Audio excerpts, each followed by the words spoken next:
Pen देना Saurabh.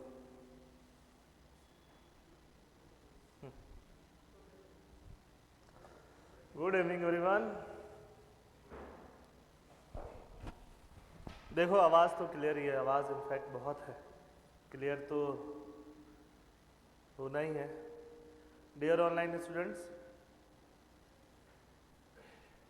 Dear online students, क्या आप मुझे सुन पा रहे हैं? कैन यू हियर मी?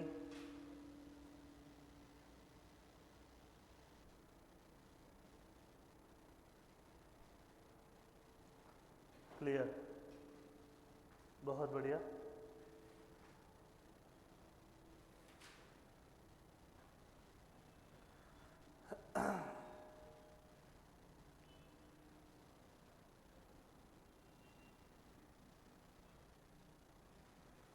ठीक बात है, बहुत अच्छा। तो हम लोग क्या पढ़ने जा रहे हैं? What we are going to start? We are going to start GS paper 4।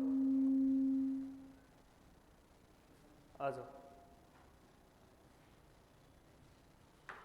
We are going to start GS paper 4 which is ethics. Ethics, integrity and aptitude।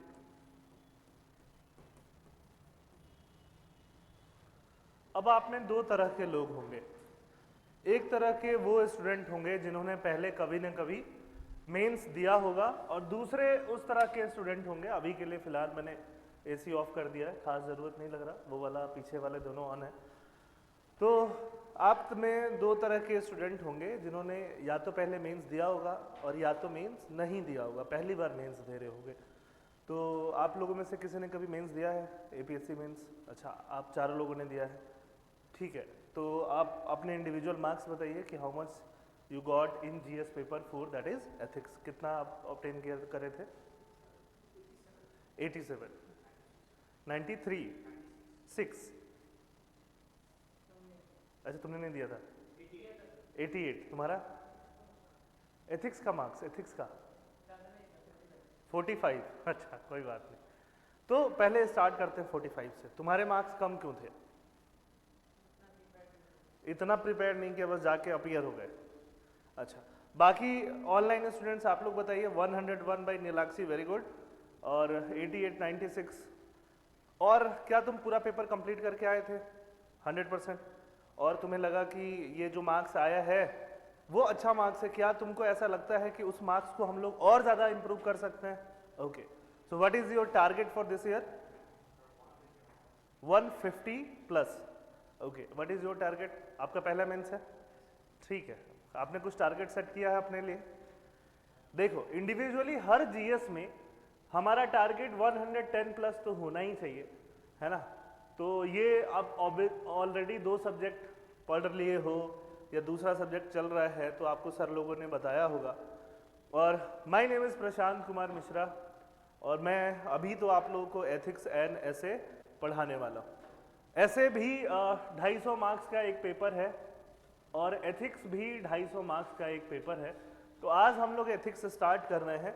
In between the ethics classes only हम ऐसे का structuring सीख लेंगे कि how to structure the ऐसे, है ना? तो अभी ऐसे पे हम लोग बात नहीं करते हैं, अभी हम लोग एथिक्स पे ही बात करते हैं।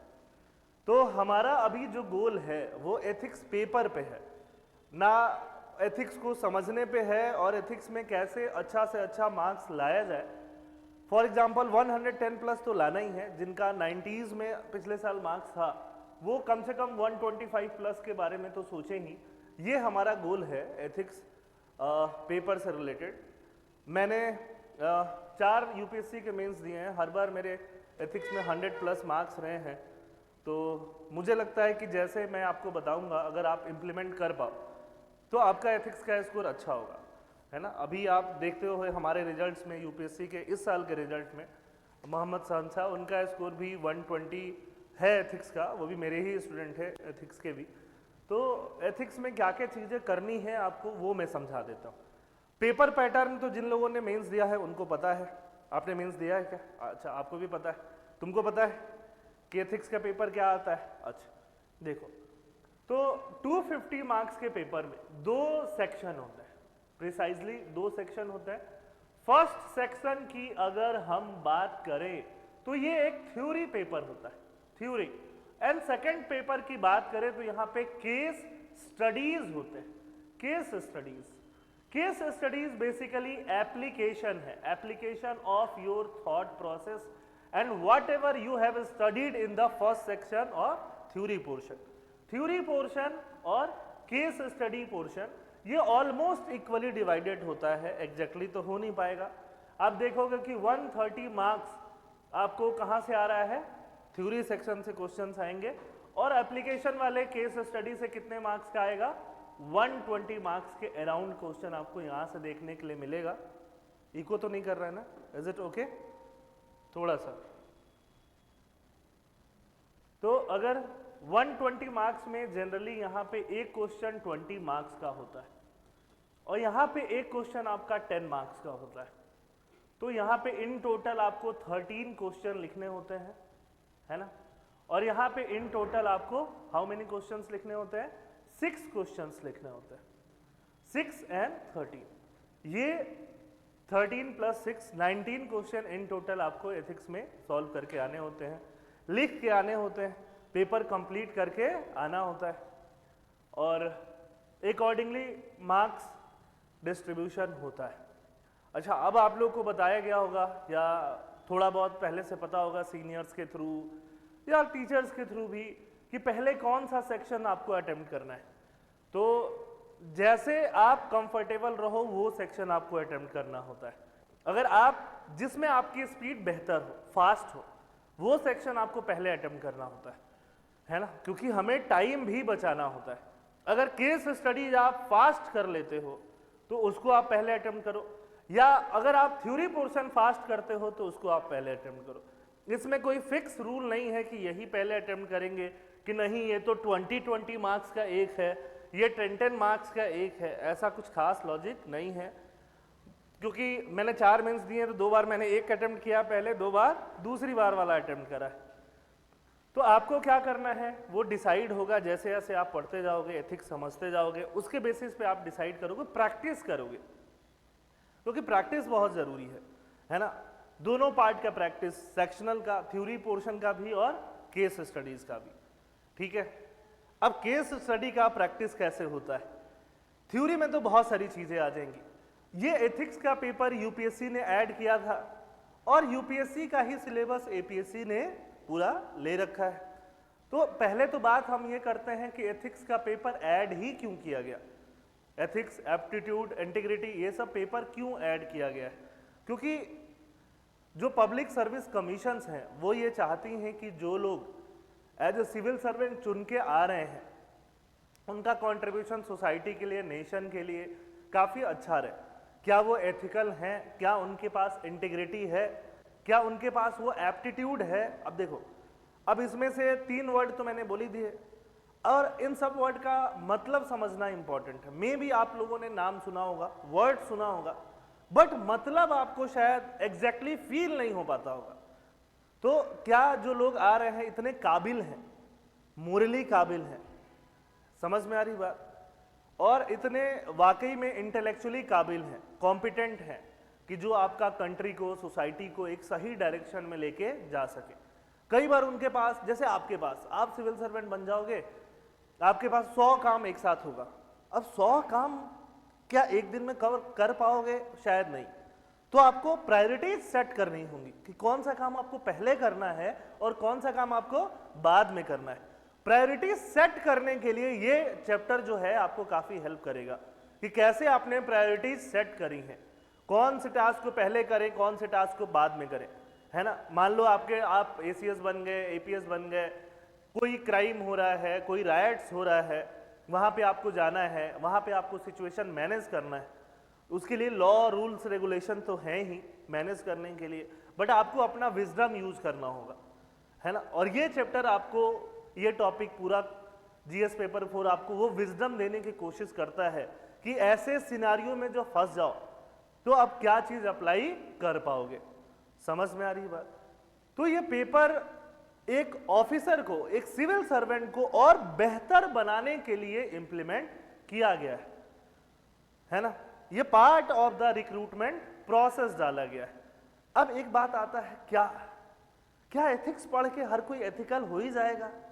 जरूरी तो नहीं है, बट चांसेस है। क्या है?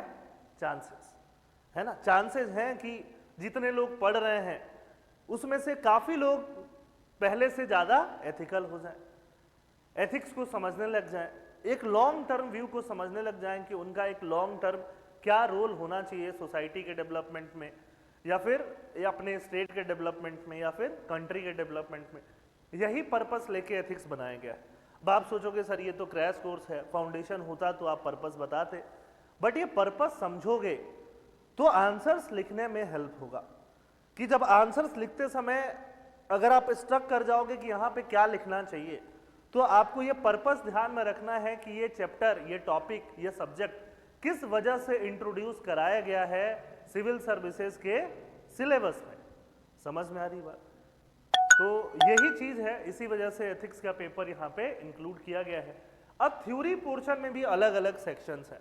अब मैं यहाँ पे सिलेबस वाइज सिलेबस बताने नहीं जा रहा हूँ कि क्या क्या सेक्शंस हैं। जैसे जैसे हम पढ़ते जाएंगे वैसे वैसे हम समझते जाएंगे, है ना। क्योंकि इसमें बहुत सारे नए कीवर्ड्स मिल जाएंगे। अब कीवर्ड्स मिल जाएंगे, उसका मतलब समझ ही नहीं आएगा तो सिलेबस समझ ही नहीं आएगा। खासकर जिन लोग नहीं पहली बार पढ़ रहे होंगे एथिक्स, उनके लिए। जो लोग पहले पढ़ चुके हैं उनके लिए तो अच्छा है, उनके लिए तो कोई दिक्कत नहीं है। स्टूडेंट्स यहाँ पे कुछ कुछ बोल रहे हैं, sir please suggest how to make it 130+। Yes, please follow whatever I am teaching in the classroom. I fail to attend the 4 case study question. अब यही सब अगर नहीं कर पाओगे, अगर आप पेज ही नहीं भर पा रहे हो, सारे क्वेश्चन ही अटेम्प्ट नहीं कर पा रहे हो, तो मार्क्स आपके नहीं आएंगे। आपको पहला कोशिश यही करना है, चाहे किसी भी पेपर में है, कि आप 100% अटेम्प्ट कर पाओ। 100% अटेम्प्ट, मान लो कभी कभार एक आधा क्वेश्चन थोड़ा रह गया, वो एक अलग बात है, बट फिर भी 100% अटेम्प्ट तो करके आप आ पाओ।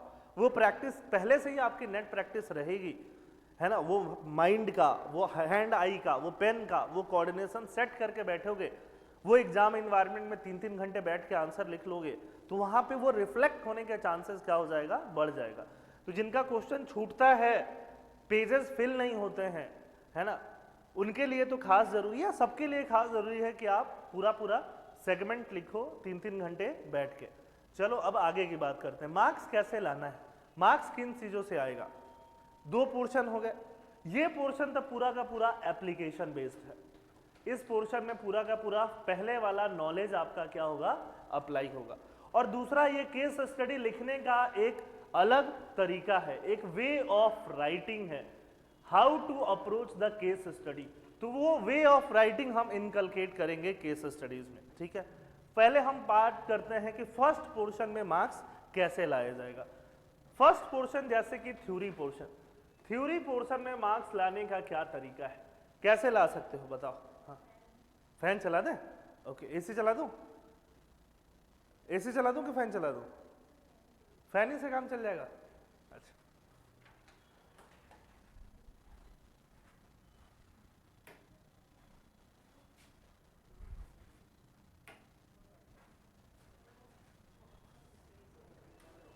चलो, नो इश्यूज। तो थ्योरी पोर्शन में मार्क्स कैसे लाना है। आप सब लोगों ने 3 इडियट्स मूवी तो देखा होगा, है ना। 3 इडियट्स मूवी में एक बहुत ही फेमस सीन है चतुर रामलिंगम का और रैंचो का। ये लोग क्लासरूम में बैठे रहते हैं और मास्टर साहब पूछते हैं प्रोफेसर साहब जो हैं कि मशीन का डेफिनेशन बताओ।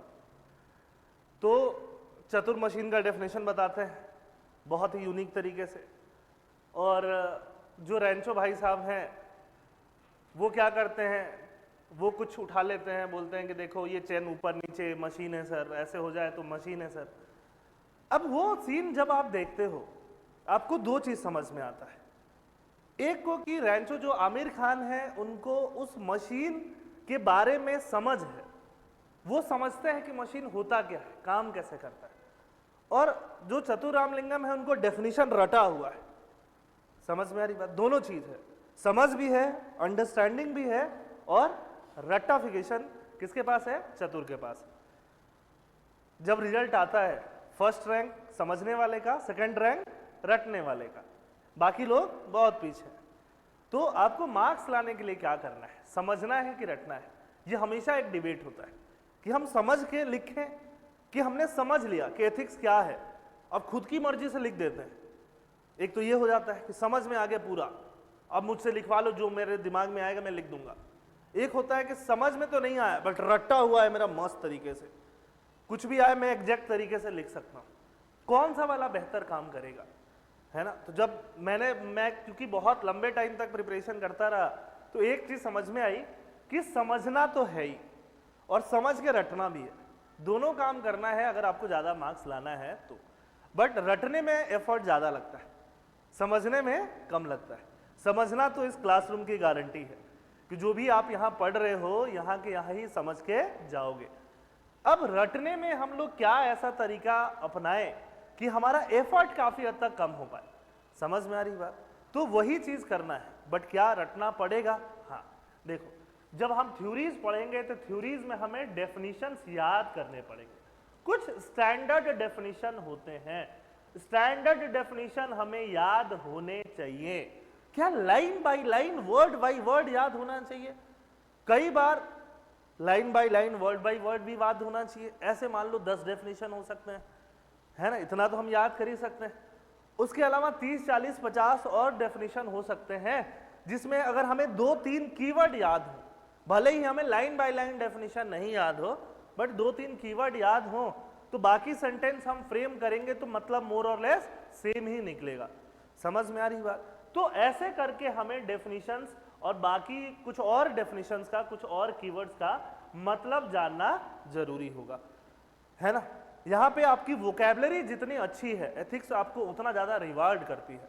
और जितने भी सब्जेक्ट, जितने भी टर्मिनोलॉजीज और कीवर्ड्स हम लोग क्लास में डिस्कस करने वाले हैं, वो सब आपको क्या करना है, उस सबको समझ के इंटरनलाइज करके याद रखने की कोशिश करनी है। याद रखने के लिए एक प्रोसेस किया जाता है, बार बार रिवाइज एंड रिफ्लेक्ट, है ना? तो वो करोगे तो याद हो जाएगा, उसकी टेंशन नहीं है। अब आप सोच रहे होगे कि सर कैसे पता चलेगा कि कौन सा डेफिनेशन एग्जैक्टली याद रखना है और कौन सा थोड़ा खाली कीवर्ड याद रखने से चलेगा? वो मैं बता दूंगा, ऑब्वियस बात है। उसी के लिए मैं यहाँ पे हूँ कि मैं बता दूंगा तो काम चल जाएगा। चलो, एक चीज तो हो गया अंडरस्टैंडिंग। अगर अंडरस्टैंडिंग नहीं है टॉपिक का और क्वेश्चन डायरेक्ट नहीं आया, लास्ट ईयर जिन लोगों ने मेंस दिया है उनको पता है क्वेश्चन एकदम डायरेक्ट था, plain and simple. It is asking about aptitude, attitude, plain and simple, काम खत्म। बट जरूरी नहीं है कि हमेशा ऐसा आए। समझ में आ रही बात? तो फिर बिना अंडरस्टैंडिंग के तो कोई काम चलेगा ही नहीं। समझ गए? अंडरस्टैंडिंग इज इंपॉर्टेंट, देन थोड़ा सा डेफिनेशन वगैरह, कीवर्ड्स वगैरह का मतलब रटना भी इंपॉर्टेंट है। बट रटना तभी आसान होता है ना? कोई ऐसे बोलता नहीं है। देखो, जब हम ब्रिटिश एजुकेशन पॉलिसी की बात करते हैं तो उसका सबसे खराब आउटकम यही बोलते हैं कि उन लोगों ने रट्टाफिकेशन पे, रोट लर्निंग पे बहुत ज्यादा फोकस करवाया, बोलते हैं ना? तो अभी भी हम कर ही रहे हैं, थोड़ा बहुत हम कर ही रहे हैं। भले ही आइंस्टीन का एक कोट है, लास्ट ईयर यूपीएससी के मेंस में आ गया, ऐसे में, है ना, कि education is what remains when you have forgot everything you have studied in the college और स्कूल। समझ में आ रही बात? सब कुछ भूल चुके हो, उसके बाद जो तुम्हारे अंदर है वो, उसको एजुकेशन बोलते हैं। तो रटा हुआ चीज तो याद रहेगा नहीं, वो तो भूल ही चुके होगे। उसके पास जो विजडम बचा है, जो एक्सपीरियंस बचा है, जो क्रिटिकल रीजनिंग एबिलिटी बची है, वो क्या है? एजुकेशन है। जो वैल्यूज बचा है वो क्या है? एजुकेशन है ना? एजुकेशन पे यहां पे भी ऐसे आ सकता है कि नहीं आ सकता है? तो वैसे ही यहां पे भी डेफिनेशंस याद करने हैं और एग्जाम में लिख देना है। एग्जाम के अगले दिन भूल जाओ, कोई फर्क नहीं पड़ता, बट एग्जाम के दिन याद रखना है। Understanding, standard definitions. अच्छा, इसके बाद क्या होगा? डेफिनेशंस के बाद कुछ कीवर्ड्स, कुछ पॉइंट्स आपको याद हैं, इनको मिला के आप सेंटेंस फॉर्मेशन कर सकते हो। जैसे कि आपको पता है कि आप आंसर्स लिखने बैठोगे तो एक एथिक्स के क्वेश्चन का अगर आप आंसर लिख रहे हो तो पहले आप क्या लिख दोगे? डेफिनेशंस वगैरह लिख दोगे। उसके बाद क्या लिख दोगे, पॉइंट्स लिखोगे उसके अंदर। तो जब उसके अंदर आप पॉइंट्स डाल रहे होगे, सेंटेंस फॉर्मेशन आप कर लोगे, कुछ कीवर्ड्स यूज कर लोगे, काम हो जाएगा। अंडरस्टैंडिंग आपके पास है, थोड़ा प्रैक्टिस करके हो जाएगा। अब इसमें कुछ चीजें और ऐड करनी होती हैं। फॉर एग्जाम्पल ऐड करने होते हैं, है ना, कि कितने लोगों ने कहाँ पे एथिकल कंडक्ट दिखाया है। एथिकल कंडक्ट के एग्जाम्पल यूज करने होते हैं। जैसे आपने एम विश्वेश्वरैया का नाम सुना है क्या, है ना, साइंटिस्ट थे डॉक्टर एम विश्वेश्वरैया, है ना। तो उनके बारे में क्या जानते हो बताओ। वो क्या करते थे, वो 2 कैंडल रखते थे अपने पास, और जब वो ऑफिशियल काम करते थे, ऑफिशियल कैंडल जला के करते थे, और जब वो अपना पर्सनल पढ़ाई या पर्सनल काम करते थे, पर्सनल कैंडल जला के करते थे, ऑफिशियल कैंडल बुझा देते थे। इस हाई लेवल का इंटीग्रिटी रखते थे कि करप्शन नहीं हो जाए, गलती से भी करप्शन नहीं हो जाए। आज के लोग क्या करते हैं, आज के लोग अननोइंगली भी थोड़ा बहुत करप्शन कर ही लेते हैं, है ना। जैसे कि मान लो आप बहुत ऑनेस्ट ऑफिसर बने, आपने दूर दूर तक कहीं करप्शन से नाता रिश्ता ही नहीं है, ऑनेस्टी हाई लेवल का आप दिखा रहे हो, ठीक है। और आपकी पोस्टिंग मान लो हुई है कहीं पे, मान लो गुवाहाटी ही आपकी पोस्टिंग है, और मैं कहीं दिल्ली से आ रहा हूँ, मैंने सोचा कि तुमसे मिल लेते हैं, ठीक है। तुमने मुझसे मिलने के लिए अपनी ऑफिशियल गाड़ी भिजवा दी, तो वो तो पर्सनल काम के लिए यूज किया तुमने, समझ में आ रही बात। तो ऐसे ये क्या हो गया, एक मिस अप्रोप्रिएशन ऑफ फंड का एग्जाम्पल हो गया, जो कि नहीं करना होता है। और वैसा केस अगर आ रहा है तो आप एम विश्वेश्वरैया का एग्जाम्पल दे सकते हो। तो वैसे वैसे एग्जाम्पल्स आपको देने होते हैं। कई बार स्टैंडर्ड्स एग्जाम्पल होंगे पुराने वाले, जैसे डॉक्टर एम विश्वेश्वरैया की अगर हम बात कर लें, है ना, गांधी जी की बात कर लें, कहीं पे लाल बहादुर शास्त्री की बात कर लें, इनकी बात कर लें, वो स्टैंडर्ड्स एग्जाम्पल हो गए, पहला चीज। दूसरा, हम लोग रिसेंट एग्जाम्पल्स की बात कर सकते हैं, है ना। रिसेंट एग्जाम्पल्स में बहुत सारे एग्जाम्पल्स आ सकते हैं। बहुत सारे नए आईएएस ऑफिसर हैं, आईपीएस ऑफिसर हैं, अच्छा काम कर रहे हैं, उनका आप नाम यूज कर सकते हो डायरेक्टली। एसीएस ऑफिसर है, एपीएस ऑफिसर हैं जो अच्छा काम कर रहे हैं, उनका नाम आप यूज कर सकते हो एज अ एग्जाम्पल्स, ठीक है। वो भी बताऊंगा सारे एग्जाम्पल्स क्या क्या यूज कर सकते हो। कुछ आपके पास, हाँ बेटा, बिल्कुल अशोक खेमका का भी नाम दे सकते हो, कोई दिक्कत नहीं, ठीक है। अशोक खेमका का भी नाम दे रहे हो तो थोड़ा सा स्टैंडर्ड ही हो गया उनका एग्जाम्पल, कोई दिक्कत नहीं है। और तीसरा हो गया कि आपके पर्सनल लाइफ से जुड़े एग्जाम्पल। कभी कभी आप अपने पर्सनल लाइफ से जुड़े एग्जाम्पल भी दे सकते हो कि आपने रियल लाइफ में कहाँ इंटीग्रिटी दिखाया, एथिक्स दिखाया। तो ये जब हम लोग पढ़ेंगे ना, पढ़ने के बाद जब आंसर लिखेंगे ना, तो मैं लिख के प्रॉपरली बताऊंगा कि कैसे लिखना था। समझ में आ रही बात? अभी जितना समझ में आ रहा है वो ठीक है। और ये सब लिखने के बाद कई बार कोटेशन वगैरह का भी यूज कर सकते हो, कोट्स वगैरह का यूज कर सकते हो। गवर्नमेंट रिपोर्ट्स वगैरह कई आती हैं, इंडियन गवर्नमेंट की रिपोर्ट, यूके गवर्नमेंट की रिपोर्ट, ये सारी चीजें आप अपने आंसर में यूज कर सकते हो। तो ये सब अगर आप यूज करते हो, अगर आपका अंडरस्टैंडिंग अच्छा है, अंडरस्टैंडिंग से क्वेश्चन क्या कह रहा है वो समझना आसान होगा, फिर डेफिनेशन प्रॉपर लिखोगे, पॉइंट्स में कीवर्ड्स प्रॉपर डालोगे, एग्जाम्पल्स प्रॉपर डालोगे और सही टाइम में लिख लोगे, तो मार्क्स मिलेगा क्यों नहीं। मार्क्स इन्हीं सब मैटर पे डिपेंड ही करता है। समझ में आ रही बात, है ना। और एथिक्स में आपके पास वाइड स्कोप है, जितना अच्छा चाहो उतना अच्छा लिख सकते हो, जितना चाहो उतना लिख सकते हो, खुला मैदान है, अपने हिसाब से शॉट खेल सकते हो, है ना। ऐसे बैठ के ऐसे छक्का मार सकते हो, कोई दिक्कत वाली बात नहीं है ना, ठीक है। ये हो गया थ्योरी पोर्शन में मार्क्स लाने की स्ट्रेटजी। ये जब हम डिस्कस कर लेंगे तब हम केस स्टडीज में मार्क्स लाने की स्ट्रेटजी डिस्कस करेंगे। हाँ जी, हाँ हाँ ठीक। चलो अब आगे की बात हम लोग करना स्टार्ट करते हैं। आगे की बात यह है कि इस पूरे GS4 में हमें पढ़ना क्या है, पढ़ना क्या है, समझना क्या है, ये पूरा GS4 क्या है। इसका जो मोस्ट इंपॉर्टेंट वर्ड है जो बार बार दिखता है, जिसके नाम से आप इसको जानते हो, वो चीज क्या है, एथिक्स। अब एथिक्स है क्या, एथिक्स क्यों है भी क्या और है क्यों। तो जैसे कि ह्यूमन लाइफ जब सेटल होना स्टार्ट हुई, ह्यूमंस ने एक सेटल्ड लाइफ जीना स्टार्ट किया, जब आप एंशिएंट हिस्ट्री पढ़ते हो, है ना, आप डिफरेंट टाइप ऑफ एजेस पढ़ते हो। इंडिया के टाइम में भी जैसे मान लो इंडस वैली सिविलाइजेशन स्टार्ट हुआ या उसके पहले से ही, है ना, मेसोलिथिक इरा या फिर नियोलिथिक इरा में थोड़ा बहुत सेटल्ड लाइफ स्टार्ट हुआ। और या प्रॉपरली हम लोग जो भी सिविलाइजेशन से स्टार्ट हुए, तो जब ह्यूमंस एक साथ रहने लग गए, तो एक साथ रहोगे तो आपस में कोऑर्डिनेशन की जरूरत बहुत पड़ेगी कि नहीं पड़ेगी? अगर अकेले हो, जंगल में अकेले हो, या तुम दो लोग हो, तो क्या ही कोऑर्डिनेट करना है? फल तोड़ना है, खाना है, एनिमल मारना है, खाना है, सो जाना है, और कुछ तो कोऑर्डिनेशन नहीं करना ना।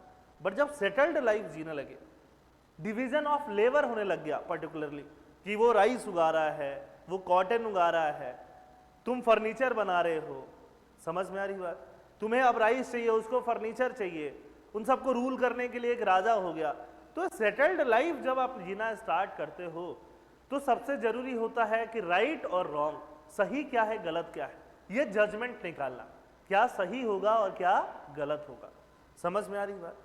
आज भी हम दिन में 50 डिसीजन लेते हैं और अपने 10 डिसीजन को 10 बार क्वेश्चन करते हैं, क्या हमने सही किया या हमने सही नहीं किया। तो एथिक्स में हम लोग देखते हैं कि हम लोग जो भी एक्शंस ले रहे हैं वो राइट है या वो एक्शन क्या है, रॉन्ग है। It is all about the conception of right and wrong. समझ में आ रही बात? आप सही रास्ते पे चल रहे हो कि गलत रास्ते पे चल रहे हो, आपने जो डिसीजन लिया, आपने जो थॉट प्रोसेस डेवलप किया, वो सही है कि गलत है, वो आपके फायदे के लिए है कि नहीं, वो आपके फैमिली के फायदे के लिए है कि नहीं, वो आपके सोसाइटी के फायदे के लिए है कि नहीं, वो आपके कंट्री के फायदे के लिए है कि नहीं, वो आपके नेशन के फायदे के लिए है कि नहीं। वो आपके फायदे के लिए तो है लेकिन आपके सोसाइटी के फायदे के लिए नहीं है, तो वहां क्या आ जाता है, एक कॉन्फ्लिक्ट आ जाता है। क्या आता है? कॉन्फ्लिक्ट। समझ में आ रही बात? केस स्टडी कहां बेस्ड होते हैं? कॉन्फ्लिक्ट ऑफ इंटरेस्ट पे बेस्ड हो जाता है ना। ये सेकंड पार्ट जो हम बात कर रहे थे, वहां किस पे बेस्ड होता है? Conflict of interest. जैसे अभी पुणे में एक रोड एक्सीडेंट हुआ, पता होगा सबको, वही चल ही रहा है न्यूज में, और कुछ चल ही नहीं रहा है ना। तुम लोग इंस्टाग्राम ओपन करते होगे, फेरारी आ जाती होगी टूटी हुई, आ जाती है कि नहीं आ जाती है? पोर्शे, फेरारी, जो ही बोलो यार, मैं तो दोनों को एक ही नाम से बुलाता हूं, महंगी गाड़ी। सही बात है, बिल्कुल सही। तो अब उसमें जैसे मान लो कि वो 17 ईयर ओल्ड बॉय है जिसने एक्सीडेंट कर लिया, 2 लोगों का डेथ हो गया, है ना।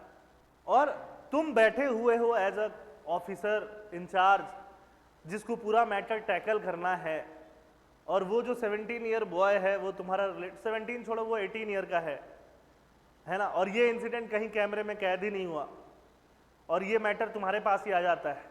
तुम चाहो तो उसको बचा सकते हो, ठीक है, तुम्हारा रिलेटिव है वो। समझ में आ रही बात? तो क्या तुम उसको बचाओगे कि नहीं बचाओगे? वहां पे एक कॉन्फ्लिक्ट ऑफ इंटरेस्ट अराइज हो जाता है। मान लो वो भी मैटर छोड़ो, उसका जज, जो उस पूरे केस का जज बनता है, वो जज उस लड़के का कोई रिलेटिव निकल जाता है, तो क्या जज को उस हियरिंग में बैठना चाहिए कि नहीं बैठना चाहिए? समझ में आ रही बात? वो कॉन्फ्लिक्ट ऑफ इंटरेस्ट हो जाता है ना। मान लो मैं एक हाई पोजीशन पे बैठा हूं, जहां मैं किसी का अपॉइंटमेंट कर रहा हूं, रिक्रूटमेंट कर रहा हूं, और रिक्रूटमेंट करने में ही 2 लोग मेरे रिलेटिव आ गए, तो क्या उनका इंटरव्यू मुझे लेना चाहिए कि नहीं लेना चाहिए? वो भी क्या आ जाता है? कॉन्फ्लिक्ट ऑफ इंटरेस्ट आ जाता है। समझ में आ रही बात? तो जहां कॉन्फ्लिक्ट ऑफ इंटरेस्ट आ जाता है, जहां आपके पास चॉइसेस आ जाती हैं, चॉइसेस के टाइम पे क्या डिसीजन आप लोगे, तो वो डिसीजन लेने में आपका एथिक्स बहुत ज्यादा क्या करता है? हेल्प करता है। समझ में आ रही बात? बहुत सारे सिमिलर वर्ड्स हैं। एथिक्स एक वर्ड है, मोरालिटी दूसरा वर्ड है। एथिक्स आपने सुना हुआ है, मोरालिटी भी आपने सुना हुआ होगा, सुना हुआ है कि नहीं, है ना। एथिक्स सुना हुआ है, मोरालिटी सुना हुआ है, आपने एटीट्यूड भी सुना हुआ होगा, सुना हुआ है कि नहीं। आपने वैल्यूज भी सुना हुआ होगा, सुना हुआ है कि नहीं। आपने बिलीफ भी सुने हुए होंगे। क्या सुने हुए होंगे? बिलीफ सुना हुआ है ना। M for morality, E for ethics, V for values, A for attitude. इनको एक साथ रखो तो क्या बन जाता है? मेवा। काजू किशमिश खाता हो ना, वही है मेवा। मेवा। अब ये सारे वर्ड्स सुनने में एक जैसे लगते हैं, मतलब थोड़ा थोड़ा डिफरेंट होता है। वो डिफरेंट मतलब का अंडरस्टैंडिंग बहुत जरूरी है, और एट द सेम टाइम उनका डेफिनेशंस याद रखना भी जरूरी है। समझ में आ रही बात है ना। सुनने में सारे वर्ड, सुनने में नहीं मतलब फील वाइज, फील वाइज अभी तक ये सारे वर्ड आपको सिमिलर ही लगते होंगे अगर आप पहली बार एथिक्स पढ़ रहे हो तो। अगर आप दूसरी बार भी एथिक्स पढ़ रहे हो और आपके कॉन्सेप्ट्स उतने हद तक क्लियर नहीं है तभी आपको ऐसा ही लगता होगा कि पता नहीं, हाँ लगभग थोड़ा सिमिलरिटी तो है। सब कुछ आपका एक्शन ही गाइड करता है, आप क्या एक्शन लेने वाले हो, क्या डिसीजन मेक करने वाले हो, क्या आपका बिहेवियर होने वाला है, ये चारों चीजें हैं और साथ में बिलीफ जो है वो उसको गाइड करता है। समझ में आ रही बात? अब एक एक करके हम इन चारों और ये पांचों वर्ड्स के बारे में थोड़ा बहुत समझ लेते हैं कि ये पांचों वर्ड का क्या मतलब होता है। पहले हम लोग स्टार्ट कर देते हैं बिलीफ से। बिलीफ मतलब आप किसी चीज को, आप किसी नोशन को सही मानते हो। You believe the particular notion is right, है ना, भले वो साइंटिफिकली प्रूवन हो चाहे नहीं हो, उस चीज को हम लोग क्या बोलते हैं? बिलीफ बोलते हैं। हर किसी का बिलीफ अलग अलग हो सकता है, ठीक है, इंडिविजुअल बिलीफ। जैसे फॉर एग्जांपल आप बिलीव करते हो कि आपके लिए लकी नंबर 7 है ना, आप हर चीज खरीदते हो 7 लेके घूमते हो और बोलते हो थाला फॉर ए रीजन। समझ में आ रही बात? ये आपका बिलीफ है। आपने नई गाड़ी खरीदी, सामने नींबू मिर्ची लटका दिया कि नींबू मिर्ची देख के जो ये क्या बोलते हैं बुरी नजर है वो इस पे नहीं आएगा, वो क्या है? आपका बिलीफ है। समझ में आई बात? है ना, तो इसको बोलते हैं बिलीफ। बिलीफ के बाद जो चीज होता है वो वैल्यू होता है। बिलीफ से थोड़ा स्ट्रॉन्गर होता है वैसा बिलीफ में भी दो तरह के बिलीफ हो सकते हैं। एक बिलीफ जो आप थोड़ा कम मानते हो, है ना, क्रिकेट मैच देख रहे हो, आप एक जगह बैठे हुए, कोहली चौके पे चौके मार रहा है, बाकी दोस्त आपको बिठा के रखे हुए ऐसे ही बैठ। समझ में आ रही बात? उस टाइम के लिए वो बिलीफ बना के रख देते हैं, है ना, बट आप उठ के गए तो छक्का लग गया तो बोलते हैं नहीं आप उठा ही रहे। तो एक होता है पेरिफेरल बिलीफ, एक होता है कोर बिलीफ। कोर बिलीफ बहुत दिन से आपके साथ है, बहुत दिन से आप उसको ढो रहे हो। समझ में आ रही बात? आपको वो सही लगता है। और पेरिफेरल मतलब कि कुछ केसेस में आपके साथ सही हुआ, आप उसको लेके डाइसी हो 100% कि हाँ ठीक है। समझ में आ रही बात? और बिलीफ में कुछ वैसे बिलीफ होते हैं जिसमें आपकी सोसाइटी का बहुत ज़्यादा एक इमोशनल इन्वेस्टमेंट होता है ना। एक बिलीफ में बहुत ज़्यादा इमोशनल इन्वेस्टमेंट होता है, उसको हम लोग वैल्यूज बना देते हैं। क्या बना देते हैं? वैल्यूज। एक सेट स्टैंडर्ड जिसमें आपने इमोशनली इन्वेस्ट करके रखा है तो उसको हम लोग बोल देते हैं वैल्यूज। हर किसी का वैल्यू भी डिफरेंट हो सकता है, ठीक है। जैसे कि मान लो तुम्हारे लिए हो सकता है पैसा इंपॉर्टेंट, है ना, your core value is that money is important for life. समझ में आ रही बात? Your core value is that family is important for life. समझ में आ रही बात? और दोनों का वैल्यूज सही है, किसी का वैल्यूज गलत है ऐसा कुछ नहीं है। ऐसा हो सकता है तुम्हारे लिए भी फैमिली इंपॉर्टेंट है और ऐसा भी हो सकता है तुम्हारे लिए भी मनी इंपॉर्टेंट है, बट जितना तुम्हारे लिए मनी इंपॉर्टेंट है उससे कम तुम्हारे लिए फैमिली इंपॉर्टेंट है, और जितना तुम्हारे लिए फैमिली इंपॉर्टेंट है उससे कम तुम्हारे लिए मनी इंपॉर्टेंट है। समझ में आ रही बात? तो ये होता है वैल्यूज, है ना। वैल्यूज की बात ऐसे हम लोग करते हैं। वैल्यूज के बाद अभी तो मैं बस बेसिक समझा रहा हूं, है ना, फिर मैं इस पे डेफिनेशंस लिखवाऊंगा और डेफिनेशंस लिखवाने के बाद फिर एक बार और समझा देंगे सो दैट कि आपको मेन जो उसके मेन कीवर्ड्स हैं वो अभी के अभी क्या हो जाए, याद हो जाए। अब वैल्यूज के बाद थोड़ा और वैल्यूज से आगे जाते हैं तो हमारे पास जो टर्म आता है वो क्या आता है? मोरालिटी आता है। मोरालिटी हमें राइट और रॉन्ग का जजमेंट बताता है। वैल्यूज एक पर्टिकुलर चीज के बारे में हो गया, सेट ऑफ बिलीफ के बारे में हो गया। मोरालिटी हमें राइट और रॉन्ग जज करने के लिए बताता है। हर इंसान का मोरालिटी डिफरेंट हो सकता है। समझ में आ रही बात? वो आपको ये बताता है कि राइट है कोई चीज या रॉन्ग है ना। जैसे मेरा वैल्यूज, मैं टाइम को बहुत वैल्यू कर सकता हूँ, खैर वो वैल्यू के बाद तो डिस्कशन खत्म हो गई। हम लोग आते हैं मोरालिटी पे। अब मोरालिटी, जैसे तुम्हारा ये मोरालिटी हो सकता है कि कोई अगर लिविंग रिलेशनशिप में है, तुमको वो चीज़ ठीक नहीं लगता है, तुमको वो चीज़ इमोरल लगता है, गलत लगता है, खराब लगता है, और इसको ये चीज सही लगता है, परफेक्ट लगता है ना, तो तुम उसको अपने उस मोरालिटी के बेसिस पे इसको जज करते हो, है ना। ये इसको लिविंग रिलेशनशिप सही लगता है तो उसके बेसिस पे ये किसी को देखता है तो कोई जज नहीं करता है, इसको लगता है कि नहीं ये तो ओके वाली बात है, ये तो राइट वाली बात है, इसमें कोई गलत बात नहीं है। समझ में आ रही बात? तो ये होता है मोरालिटी। किसी के एक्शंस को आप जज करते हो या अपने एक्शंस को आप जज करते हो कि ये एक्शन राइट होगा कि रॉन्ग होगा बेस्ड ऑन योर मोरालिटी। तो जो आपका बिलीफ सिस्टम है वो बिलीफ सिस्टम जब इस हद तक आ जाए कि आपको राइट और रॉन्ग में फर्क करना दिखाने लगे तो उसको हम लोग क्या बोलते हैं? मोरालिटी बोलते हैं। समझ में आ रही बात? मोरालिटी के बाद जो लास्ट टर्म आ रहा है, लास्ट टर्म तो नहीं है, वो टर्म क्या है? एथिक्स। अब जैसे मोरालिटी राइट और रॉन्ग के बारे में बताता है, एथिक्स भी किसके बारे में बताता है? राइट और रॉन्ग। बट एथिक्स राइट और रॉन्ग के बारे में बताता है तुम्हारा राइट रॉन्ग नहीं, सोसाइटी का, जिसको सोसाइटी ने एक्सेप्ट किया हुआ है, एक स्टैंडर्ड प्रैक्टिस बना के सोसाइटी ने रखा हुआ है। चोरी गलत है। समझ में आई बात? भले ही तुम्हारे मन में लगे कि थोड़ा सा चोरी करना तो अच्छा है ना, बट तुम भी सामने सबके क्या बोलोगे कि चोरी, हाँ हाँ चोरी तो गलत है। समझ में आ रही बात? तो एक जो पॉपुलर बिलीफ्स हैं, पॉपुलरली सोसाइटी ने एक स्टैंडर्ड को सेट कर दिया है, वो चीज क्या है? एथिक्स है। समझ रहे हो?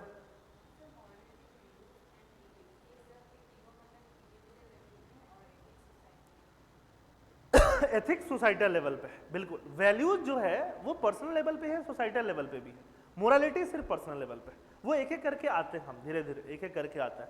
बिलीफ हो गया, बिलीफ भी सोसाइटल लेवल पे भी होता है, पर्सनल लेवल पे भी होता है। मोरालिटी सिर्फ पर्सनल लेवल पे होता है ना। एथिक्स जो है वो किस पे होता है? सोसाइटल लेवल पे होता है। वैल्यूज जो पर्सनल लेवल पे भी होता है और सोसाइटल लेवल पे भी होता है। फिर लास्ट में क्या आता है? एटीट्यूड आता है। ठीक है। अब ये सारी चीजें के अलावा एक टर्म है एटीट्यूड। एटीट्यूड बहुत सारी चीजों पर डिपेंड करता है। एटीट्यूड के बारे में हम लोग बाद में बात करेंगे, अभी बात करने से खिचड़ी पक जाएगा थोड़ा सा, है ना। तो एटीट्यूड को अभी हम लोग कहाँ रखते हैं? साइड में रखते हैं। और हम लोग किस पे स्टिक करते हैं? हम लोग स्टिक करते हैं बिलीफ पे, हम लोग स्टिक करते हैं मोरालिटी पे, हम लोग स्टिक करते हैं वैल्यूज पे, और हम लोग स्टिक करते हैं एथिक्स पे। ठीक बात है? ठीक है ना। हम लोग 4 कीवर्ड समझे। पहला क्या था? बिलीफ। दूसरा क्या है? वैल्यूज। तीसरा क्या है? मोरालिटी। चौथा क्या है? एथिक्स। ठीक है, वापस सुनो, मैं थोड़ा ऑनलाइन डाउट ले लेता हूं। डियर ऑनलाइन स्टूडेंट्स, आपके डाउट ले लूं मैं एक बार? अरे बोलो यार। Dear online students, do you have any doubt? क्या हो गया बेटा? एसी चलाना है? बंद करना है? रुको रुको रुको, ऐसा सब ऑफ कर दो। रुक जाओ, इधर आओ। पंखा ऑफ करोगे? ये क्या? ठीक है।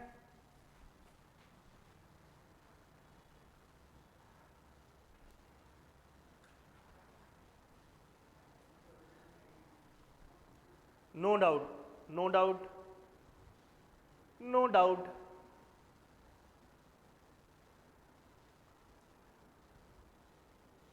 समझ आ रहा है, बहुत बढ़िया, है ना।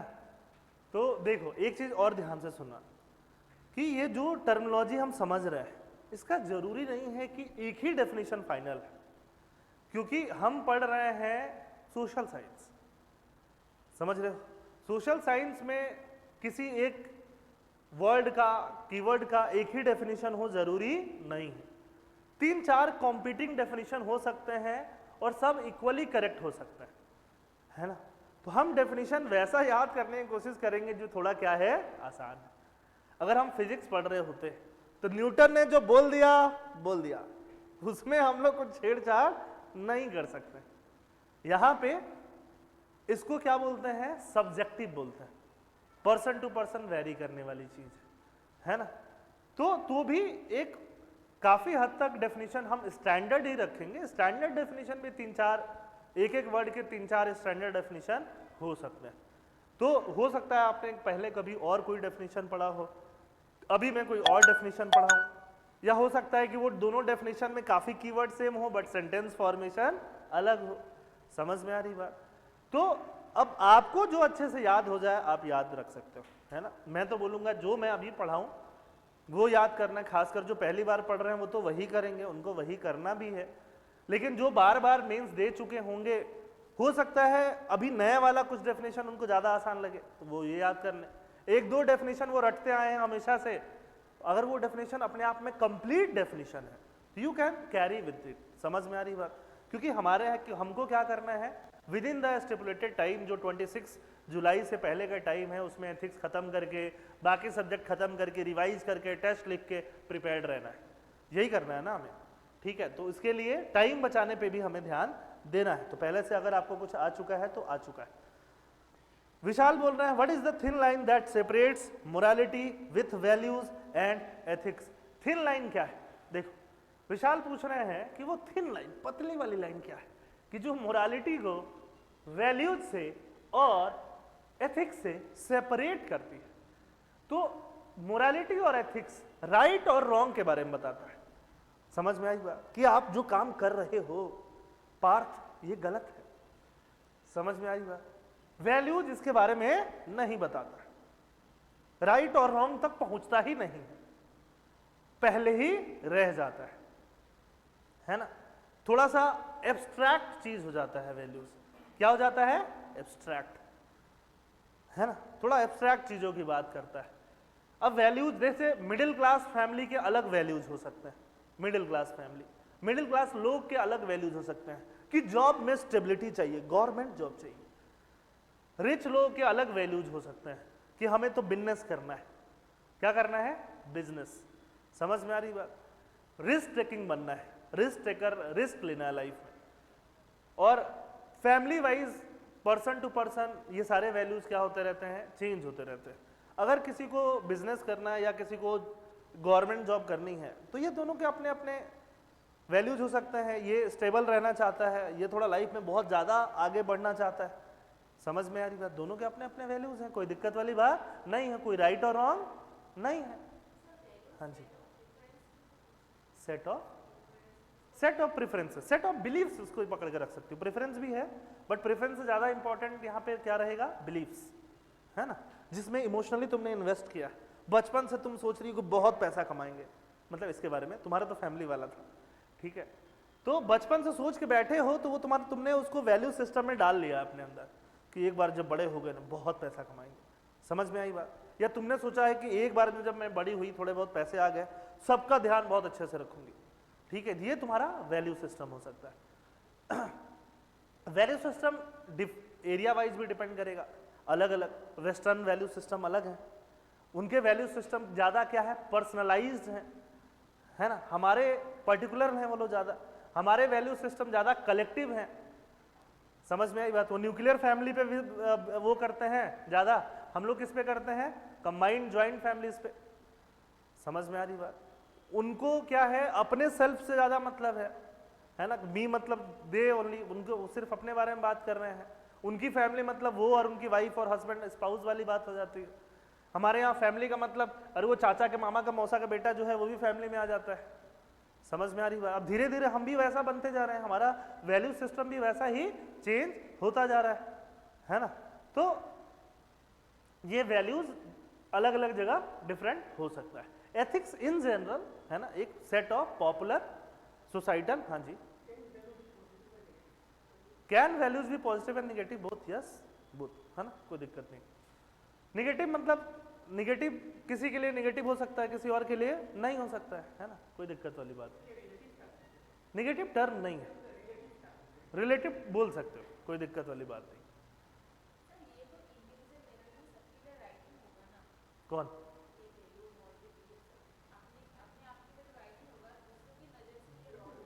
हाँ अपने लिए, लेकिन तुम ये देखो ना, जैसे कि मोरालिटी है, किसी का मोरालिटी का थोड़ा करप्शन कर लेता है ना, बट उसको पता तो है कि वो गलत ही कर रहा है, बट उसने सोच रहा है कि गलत ही कर लिया तो क्या हो गया। समझ में आ रही बात? तो उसके अंदर वो वैसा मोरालिटी इनग्रेन्ड है, वो उस समय पर जो एक्शन लेने जा रहा है उसको जस्टिफाई कर रहा है बेस्ड ऑन हिज और हर मोरालिटी, है ना। वो मान नहीं रहा है कि वो सही कर रहा है बट अपने एक्शन को क्या कर रहा है? जस्टिफाई कर रहा है। अच्छा, अब morality ethics they talk about right and wrong. Morality talk करता है एक पर्सन के राइट और रॉन्ग पे, और एथिक्स किस पे, एक सोसाइटी के राइट एंड रॉन्ग पे। सोसाइटी ने एक सेट सिस्टम बना रखा है ना। फॉर एग्जाम्पल तुम सोसाइटी में जाते हो, शर्ट पहन के गए, घर पे आ गए टी शर्ट डाल लिया, वो तुम्हारा मोरालिटी हो गया, है ना। आप सोसाइटी में जाते हो, खाना खाते हो, ऐसे चम्मच उठाया और ऐसे करके खा रहे हो, धीरे धीरे खा रहे हो, ठीक है, खैर वो तो राइट और रॉन्ग में नहीं आता है, ऐसे ही बता रहा हूँ। घर पे आते हो, ऐसे पकड़ा, ऐसे खा गए, तो तुम्हारा बाहर तुम क्या सेट रूल्स को फॉलो करते हो, घर पे क्या सेट रूल को फॉलो करते हो, है ना, ठीक है, उस पर सारी चीजें आती हैं। अब एथिक्स जब प्रैक्टिस होने लगता है, खूब प्रैक्टिस होने लगता है धीरे धीरे, तो एथिक्स प्रैक्टिस होते होते होते होते नॉर्म बन जाता है। समझ में आई बात? जब उसको लोग खूब प्रैक्टिस में ले आते हैं तो वो क्या बन जाता है, नॉर्म। ये ऐसा एक नॉर्म है, नाम सुना है ना, ठीक है, वो नॉर्म बन जाता है। और जब आप किसी एक सॉवरेन स्टेट के अंदर रहते हो, जो आप पॉलिटी में पढ़ते हो, तो sovereign state laws rules regulation बनाता है कि नहीं बनाता है? क्या बनाता है? Laws rules regulation. तो वो लॉज रूल रेगुलेशन बनाता है। वो लॉज रूल एंड रेगुलेशन किससे गाइड होते हैं? नॉर्म से और एथिक्स से गाइड होता है, और भी चीजों से गाइड होते हैं, बट प्राइमरी एलिमेंट क्या हो उसका? नॉर्म और एथिक्स। अब एथिक्स है कि चोरी करना गलत बात है, रॉन्ग है, तो लॉ बना चोरी करने पे। समझ में आ रही बात कि हाँ चोरी करना गलत बात है, उस पर लॉ बन गया। अगर नॉर्म है कि डाउरी लेना गलत बात है, समझ में आ रही बात, तो उस पर भी क्या बन गया? नॉर्म बन गया, है ना। दोनों एक दूसरे को इन्फ्लुएंस करते हैं। जनरली जो इनिशियल लॉ बने होंगे वो एथिक्स और नॉर्म पे बेस्ड होंगे, बट एक बार जो राइट और रॉन्ग का प्रेसिडेंट एस्टैब्लिश हुआ, जरूरी नहीं है कि हमेशा वही प्रेसिडेंट हो। कभी तो डाउरी सही लगती होगी, तभी लोगों ने डाउरी वाला सिस्टम लगा के रखा। कभी तो सती प्रथा सही लगती होगी लोगों को, तभी तो वो था, अदरवाइज क्यों होता? समझ में आ रही बात, है ना। फिर धीरे धीरे उसको क्वेश्चन किया गया कि नहीं सती प्रथा गलत है तो क्यों गलत है ना। अब कुछ लोगों को गलत लगा, लॉ बनाने वालों को गलत लगा, तो उस पर लॉ बन गया। अब लॉ से वापस सोसाइटी का एथिक्स चेंज हो रहा है कि नहीं सती प्रथा गलत है। अंदर में बिलीफ तो वही रह गया, यार सही तो था कल तक। अगर आप 1800 समथिंग में जी रहे हो तो कल तक तो सही था, आज गलत कर दिया इन लोगों ने। समझ में आ रही बात। फिर धीरे धीरे अपना बिलीफ सिस्टम चेंज करते जाते हो। जो अभी तुम लोग पैदा हुए हो, 20s में हो, अर्ली 30s में हो, तो तुम्हारा एक सेट ऑफ बिलीफ है या तुम्हारा एक मोरालिटी है डाउरी को लेके गलत है। अगर आप 50 साल पहले पैदा हुए हो तो या 80 साल 100 साल, तो मे भी डाउरी को लेके आपका लगता सही तो है। समझ में आ रही बात। तो टाइम पे भी डिपेंडेंट होता है। किस पे डिपेंडेंट होता है? टाइम पे। तो बहुत सारी चीजें हैं जो इन सब चीजों को बनाने में जाती है। हम बेसिक समझ रहे थे, है ना, और बेसिक समझने के बाद हम डेफिनेशन बाय डेफिनेशन समझते जाएंगे और उसको लिखते जाएंगे। चलो बहुत बढ़िया। डियर ऑनलाइन स्टूडेंट्स, कोई ग्लिच तो नहीं है? Everything is confident?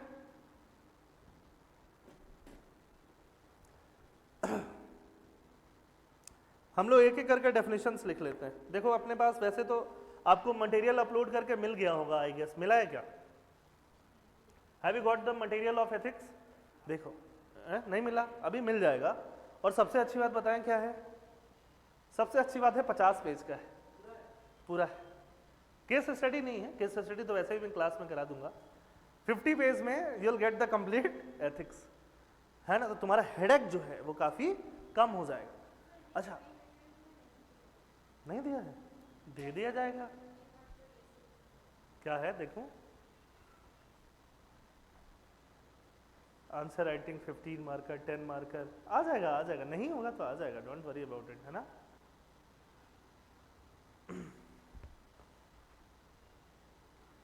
ठीक बात है ना, आ जाएगा यार। तो हम लोग बात कर रहे हैं 50 पेज में। 50 पेज को ही पढ़ना है, बार बार रिवाइज करना है। और एक चीज आपने सुना होगा, बार बार नहीं सुने होंगे तो सुन लो, कि एक ही कंटेंट बार बार पढ़ना ज़्यादा अच्छा होता है रादर देन कि आप 4 कंटेंट पढ़ो। ऐसा क्यों बोला जाता है? कि आपको याद हो जाए। अगर आप 4 अलग अलग डेफिनेशन पढ़ते हो तो याद एक भी नहीं होगा, लिखने के टाइम पे कुछ पता ही नहीं रहेगा, है ना, कि ये वाला शॉट खेलना है कि ये वाला खेलना है, नहीं हो पाएगा। इसीलिए कोशिश यही करना है कि एक ही अच्छा कंटेंट तुमको मिले और उसी को बार बार रिवाइज करके जाए, क्योंकि स्पीड बहुत मैटर करेगा। क्वेश्चन पढ़े और खट से डेफिनेशन दिमाग में सड़ले से लिख दे उसको, है ना। तो स्पीड के लिए क्या चाहिए? रिवीजन चाहिए, एकदम अच्छे से चाहिए। तो ये तो देखो बेटा 2 चीज़ की कमी है ना। तो टाइम नहीं, क्योंकि तुम सोच सोच के लिखते होगे, तो सोच सोच के क्यों लिखे होगे? रिवाइज नहीं होगा प्रॉपरली, आंसर राइटिंग भी नहीं किया होगा, टेस्ट वेस्ट भी नहीं दिया होगा, डायरेक्ट गन पकड़े और पहुंच गए चाइना बॉर्डर पे, बताओ कौन है। तो ऐसे थोड़ी होगा, ऐसे तो नहीं होगा। हाँ, ये सब नहीं करना है, ये सब बिल्कुल नहीं करना है कि आप एग्जाम में ही जाके पहली बार कर रहे हो। आप लोगों ने वैसे एग्जाम्पल भी सुने होंगे, बहुत लोग सेलेक्ट होके आते हैं, प्राउडली बताते हैं कि मैंने तो पहली बार वहीं लिखा है। तो आप एक्सेप्शन हो, अगर डाउट है तो दोबारा दे के देख लो, ज्वाइन मत करो, एक बार और दे के देख लो। समझ में आ रही बात? फिर भी निकल जाता है तो हो सकता है आपकी बचपन से ही पढ़ाई एंड ट्यूनिंग वैसे ही रही है कि आपको ज़्यादा आंसर राइटिंग और ये सब करने की ज़रूरत नहीं पड़ी। समझ में आ रही बात? फॉर एग्जाम्पल किसी का यूपीएससी में बहुत अच्छा रैंक आया, टॉप 10, है ना। अब एग्जैक्ट रैंक नहीं बता रहा हूँ, बट ये एग्जैक्ट किसी पर्सन के लिए है ना। शी इज़ लाइक कि हमने बहुत जल्दी 4 महीने में प्रीलिम्स क्लियर कर लिया, फिर 3-4 महीने में मेंस, और फिर सब कुछ क्लियर करके टॉप 10 रैंक लिया है। कभी आंसर राइटिंग प्रैक्टिस भी करी बट बहुत ज़्यादा नहीं कर पाई, टाइम नहीं मिला ये वो। तो कैसे हुआ? ऐसे हुआ कि 3rd क्लास से वो न्यूज़पेपर पढ़ रही है ना, टाइम्स ऑफ इंडिया पढ़ रही हैं, द हिंदू पढ़ रही हैं। तो आपको बचपन से वही आदत है, बचपन से ही सिलेबस का आदत है, तो अभी करने की जरूरत क्या ही पड़ेगा। समझ में आ रही बात? तो इंडिविजुअल केसेस पे नहीं जाने चाहिए, do not go on that individual basis of selection. हमेशा अगर 50 लोग में 30 लोग, फिर आउट ऑफ 50, 30, 35, 40 लोग एक सेट प्रोसेस कंप्लीट करके जा रहे हैं, वो सिलेबस पूरा पढ़ रहे हैं, वो आंसर राइटिंग कर रहे हैं, है ना, वो मेहनत करके जा रहे हैं, वो टीचर से डायरेक्ट कांटेक्ट में रह रहे हैं, अपने आंसर्स को, अपने नॉलेज को इम्प्रूव करवा रहे हैं, जाके एग्जाम में अपीयर हो रहे हैं, और उसके बाद वो रिजल्ट ला रहे हैं। तो ये एक सेट प्रोसेस है। प्रोसेस अगर आप स्किप जितना करोगे, आपके सिलेक्शन के चांसेस उतने घटते जाते हैं, है ना। प्रोसेस नहीं स्किप करना होता है। तो ये 50 पेज का है, 50 पेजेस में, है ना। ये तो हम लोग हैं, जानते हो तुम लोग, और 47 पेजेस, 3 पेज तो यही हो गया, कुछ बचा ही नहीं यहाँ पे। तो 3 पेज तो देखो ऐसे ही खत्म हो गया, 46 हो गया। अब बताओ क्या चाहिए लाइफ में? कुछ चाहिए क्या? फर्स्ट टॉपिक जो होता है ethics and human interface. Ethics और ह्यूमन का क्या इंटरफेस है? एथिक्स डेवलप कैसे हुआ? वही तो ह्यूमन इंटरफेस है। डेवलप कैसे होता है? एथिक्स का एसेंस क्या है ना। तुम सेंट लगाते हो, डिओ या कुछ भी परफ्यूम, तो उसका एसेंस क्या है? तो वैसे ही एथिक्स क्यों जरूरी है?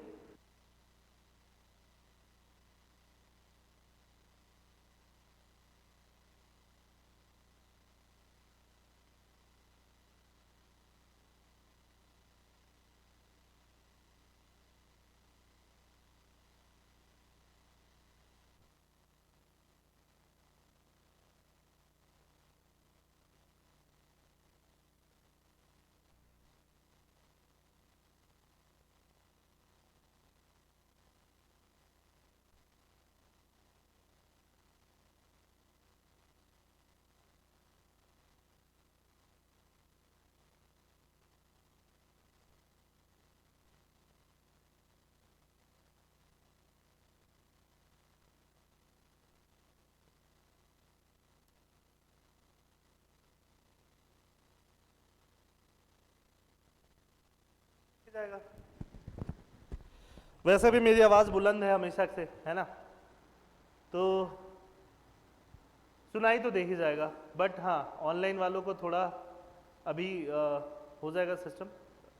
मान लो dear online students,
hello hello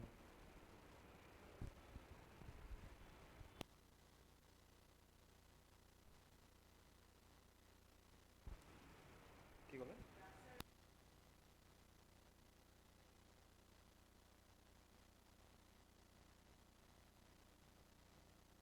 ये बार बार ब्लिंक हो रहा मतलब चार्ज नहीं बैटरी है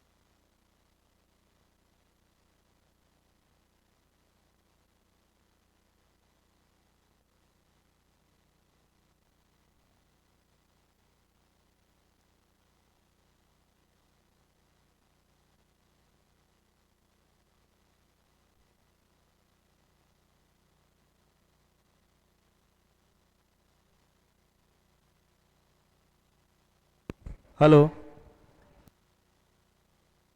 Dear online students, just wait for 1 2 minutes. Your audio will be properly restored. Don't worry about it.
Dear online students, I think now the audio is fine.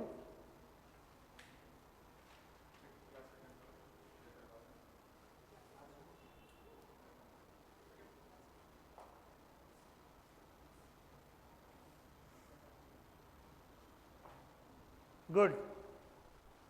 अरे हाँ ठीक है, बहुत बढ़िया। तो हम लोग कहाँ पे थे? ऑडिबल नाउ, ठीक है। हम लोग बात कर रहे थे डेफिनेशंस का, है ना। तो देखो एथिक्स का डेफिनेशन यहाँ बहुत प्रॉपर है। Ethics is a set of standards that society places on itself. किस पे? अपने ऊपर। सोसाइटी ने खुद ही अपने ऊपर डाला है, ये तोहफा उन्होंने खुद को दिया है, ठीक है। And which helps guide behaviour, choices, action. ये society places on itself, set of standard, ये दोनों कीवर्ड आपको हर जगह देखने के लिए मिलेंगे। समझ में आ रही बात? और उससे क्या होगा? आपका बिहेवियर, चॉइसेस, एक्शन, ये सारा कुछ सिस्टमेटिक हो जाएगा। तो यहाँ तक, ये जहाँ कॉमा लगा हुआ है, यहाँ तक आप एज अ एक डेफिनेशन याद रख सकते हो। ये सेकंड लाइन हो जाएगा, या सेकंड डेफिनेशन भी बोल सकते हैं, या डेफिनेशन को आगे बढ़ा फॉलोइंग करने वाला चीज भी बोल सकते हैं। Ethics is systematic study of human action from the point of view of their rightfulness और रॉन्गफुलनेस, कि वो राइट काम कर रहे हैं कि रॉन्ग काम कर रहे हैं। समझ में आ रही बात? तो ये है एथिक्स। तो कीवर्ड जो इंपॉर्टेंट था वो क्या था? Societies placed on itself set of standard, और सेट ऑफ स्टैब्लिश्ड स्टैंडर्ड भी लिख सकता है। क्या लिख सकता है? सेट ऑफ स्टैब्लिश्ड स्टैंडर्ड, क्योंकि ये स्टैब्लिश्ड है। समझ में आ रही बात?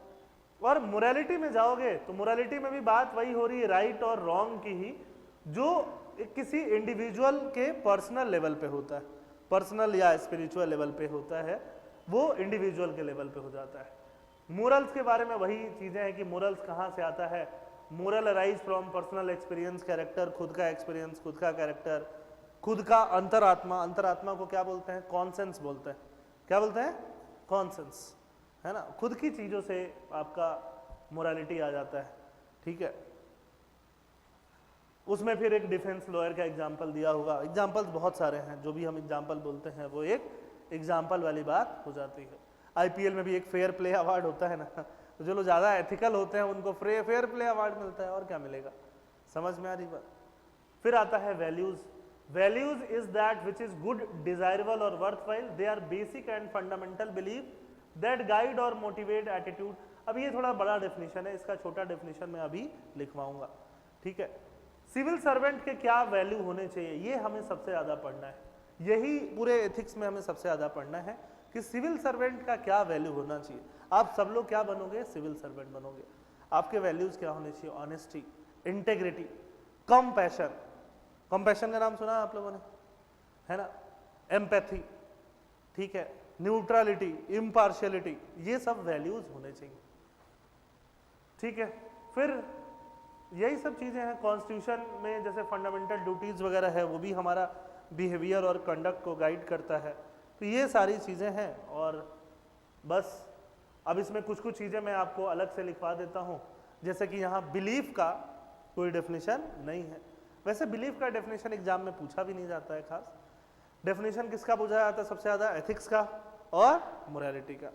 वैल्यूज़ का भी कुछ खास मतलब नहीं पूछा जाता एग्जाम में, बट वैल्यूज़ का भी हम लोग याद रखेंगे। मेवा जो मैंने बोला, MEV और ए तो बात के लिए रख दिया है, एटीट्यूड, है ना। एटीट्यूड जब भी देखो विराट कोहली याद करो, नहीं। एटीट्यूड का मतलब थोड़ा बहुत आप बेसिक लेवल पे जानते हो, बट एग्जैक्ट मतलब आप नहीं जानते हो। एग्जैक्ट मतलब जानोगे, है ना, जब हम लोग एटीट्यूड के बारे में डिटेल में पढ़ेंगे तब। अभी हम लोग पहले एथिक्स के बारे में डिटेल में पढ़ेंगे। मोरालिटी में बस डेफिनेशन ही पढ़ना था, और एथिक्स से कितना अलग है बस वही चीज़ें जानना था। वैल्यूज़ में भी बस डेफिनेशन और कितना अलग है एथिक्स से या मोरालिटी से उतना ही जानना था। समझ में आ रही बात? एथिक्स में हमें पूरा जानना है। सिलेबस देख रहे हो ना, syllabus ethics and human interface. Ethics का एसेंस, मतलब एथिक्स क्यों जरूरी है, क्यों है, क्या फ़ायदा है, एथिक्स का डिटर्मिनेंट, क्या चीजें मिलके एथिक्स बनाती हैं। एथिक्स बना कैसे, राइट और रंग बना कैसे, किसने बनाया? सोसाइटी ने बनाया। सोसाइटी में किसने बनाया? आपकी स्कूल ने बनाया, आपकी फैमिली ने बनाया, आपके रिलीजन ने बनाया। समझ में आ रही बात? आपके मीडिया ने बनाया। यही लोग तो एथिक्स बनाते हैं। कौन बनाता है ना? वो सुना है ना मीम या फिर वो स्टैंड अप कॉमेडी, ये कौन सा मीटिंग है जहां हमें नहीं बुलाते? समझ में आ रही बात? तो वैसे ही एथिक्स बन जाता है और हमें नहीं बुलाया जाता है। सोसाइटी ने खुद पे दिया ना, हमें तो नहीं बुलाया गया, क्योंकि वो सेट स्टैंडर्ड सेट है। और जब आप ऐसे वैसे लिखना स्टार्ट करते हो, है ना, जैसे एक होता है कस्टमरी मोरालिटी, मोरालिटी तो आप समझ गए। एक होता है कस्टमरी मोरालिटी, एक होता है कॉन्स्टिट्यूशनल मोरालिटी।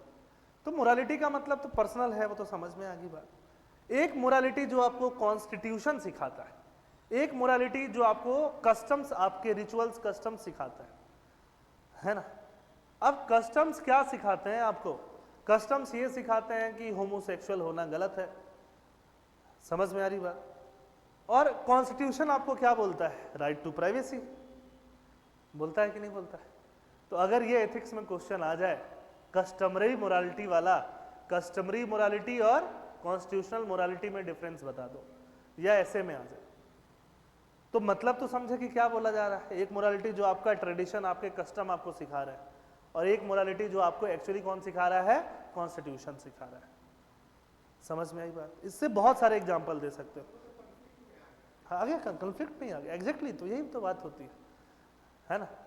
अब और भी बात करो, सबरीमाला टेम्पल का एग्जाम्पल दे सकते हो, ट्रिपल तलाक का बैनिंग का एग्जाम्पल दे सकते हो। समझ में आ रही बात?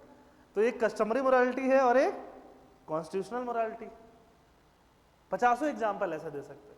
तो ये क्वेश्चन यूपीएससी का फेवरेट बना हुआ था, और एपीएससी में भी काफी चांसेस हैं कि इस साल, अगले साल कहीं ना कहीं इस पे बेस्ड क्वेश्चन आने चाहिए। एथिक्स में, ऐसे में कहीं ना कहीं आने चाहिए। समझ में आ रही बात? इंटरव्यू में भी ये फेवरेट क्वेश्चन बना हुआ रहता है। ठीक है, खटाखट क्वेश्चन ये लोगों से पूछ दिया जाता है कि देखो आपको कितना अंडरस्टैंडिंग है। तो मोरालिटी समझोगे तब तो कस्टमरी मोरालिटी समझोगे, और तब तो कॉन्स्टिट्यूशनल मोरालिटी समझोगे। समझ में आ रही बात? खूब खूब ज्यादा। अभी लास्ट ईयर सुप्रीम कोर्ट ने जजमेंट दिया ना, खासकर जब होमोसेक्सुअल लोग पहुंचे थे कि हमारी शादी को एक फंडामेंटल राइट का दर्जा दिया जाए। समझ में आई बात? राइट टू मैरिज को एक्सेप्ट करा जाए। तो कोर्ट ने कहाँ भेज दिया? कोर्ट ने भेज दिया कि हम तो कुछ नहीं करेंगे, तुम गवर्नमेंट के पास जाओ। समझ में आ रही बात? हाँ, गवर्नमेंट के पास जाओ। गवर्नमेंट ने अगर लॉ बना के एक्सेप्ट कर लिया तो हमें कोई दिक्कत नहीं है। हाँ जी, हाँ जी, हाँ, कंक्लूजन में कॉन्स्टिट्यूशनल मोरालिटी को ऊपर रखना होगा। समझ में आ रही बात? ठीक है, क्योंकि कॉन्स्टिट्यूशन से ही हमारा देश गाइड होता है। और आप सिविल सर्वेंट किसको ऊपर रखोगे? कॉन्स्टिट्यूशन को, अपने कस्टम को नहीं।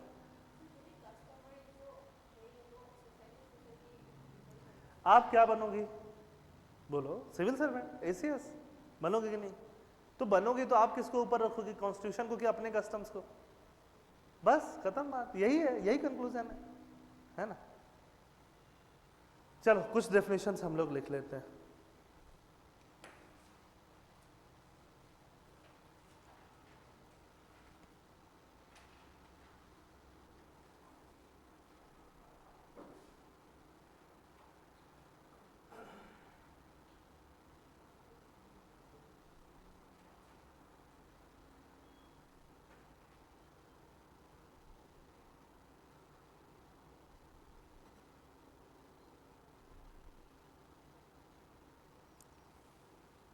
लिखो, बिलीफ क्या होता है? लिखो, belief is an internal feeling.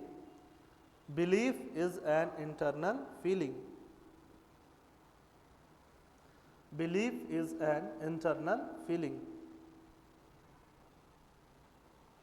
that something is true, that something is true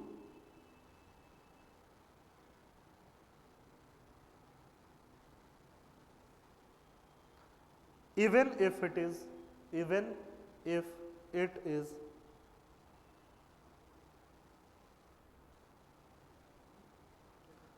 even if it is unproven और irrational, even if it is unproven और इररेशनल।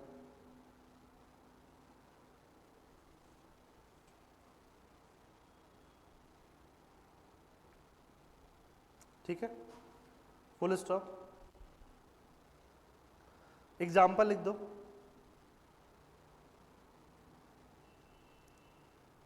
एग्जाम्पल में फर्स्ट लिख दो, believe that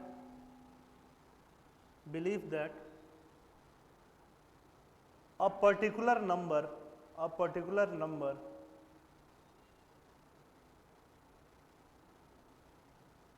is lucky for us, is lucky for us। Second लिखो, hanging lemons and chili, hanging lemons and chili, lemon नींबू and chilies in front of the vehicles, in front of the vehicles। ठीक है, अब एक line और लिखो belief में ही आगे एक्सटेंशन में।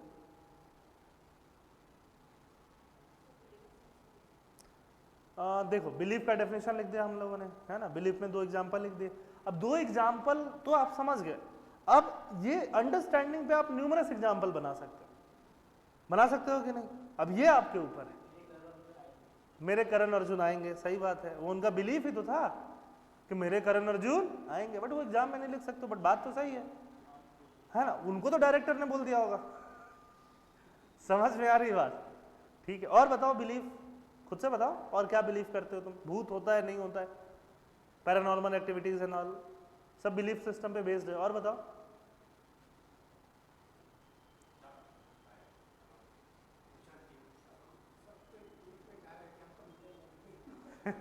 बिलीव की if you follow the process you will get the desired service, for example ACS और APS whatever you want, है ना। लिमिटेड सीट पे नजर जानी ही नहीं चाहिए। नजर सिर्फ अपने ऊपर रखो। तुम पीछे मत देखो कि बाकी लोग कहाँ हैं, उसमें एनर्जी और टाइम लॉस्ट हो जाएगा। मतलब ऐसा नहीं बोल रहा हूँ कि तुम कुछ गलत चीज बोल रहे हो, बहुत नेचुरल और ह्यूमन चीज के बारे में बात कर रहे हो, है ना। क्योंकि सीट अगर कम है तो ऑब्वियसली एफर्ट 4 गुना और ज्यादा होना चाहिए। बट इसका मतलब ये थोड़ी कि सीट ज्यादा है तो कम पढ़ोगे, कम ही पढ़ते हैं, सीट तो बहुत ज्यादा है, ऐसा तो नहीं करोगे ना। अपना 100% दो, या जितना कट थ्रू हो सकता है जाओ। अगर सामने वाली टीम ने 85 ही रन बनाए हैं तो तुम जानबूझ के 19 ओवर तक तो मैच नहीं लेके जाओगे। समझ में आ रही बात? ये 4 विकेट पहले गिरा देते हैं, फिर जाते हैं देखते हैं, ऐसा तो नहीं करोगे ना। तो कट थ्रोट जाओ ना सीधे सीधे। 250 रन भी चेंज हो रहा है कि नहीं हो रहा है? चलो आगे। बिलीफ में एक लाइन सपोर्टिव लाइन, और belief is the building block of our thought process. Belief is the building block of our thought process, is the building block of our thought process।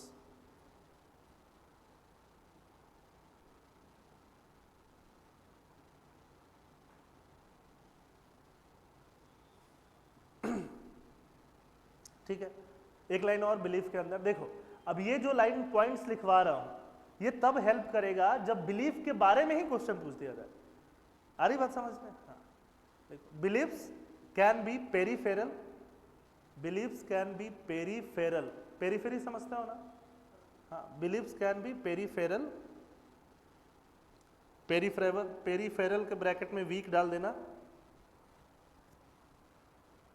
Believe can be peripheral और core. Belief can be peripheral और core belief होता है ना, ठीक है, वो लिख लो।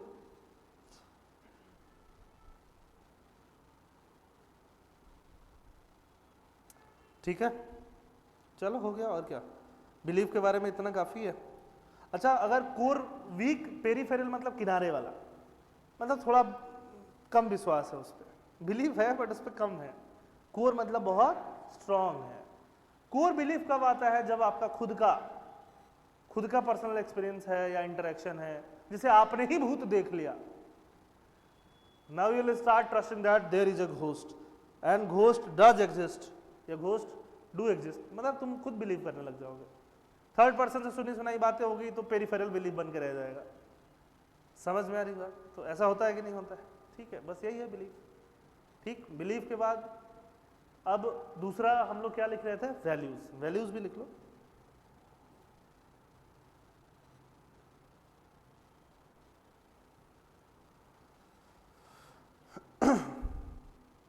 लिखो. वैल्यूज का एक डेफिनेशन तो यहां है.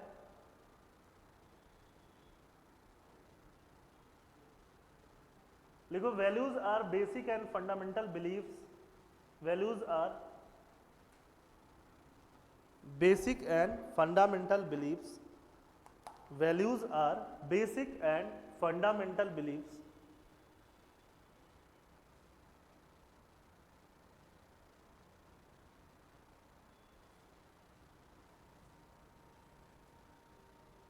that guides or motivate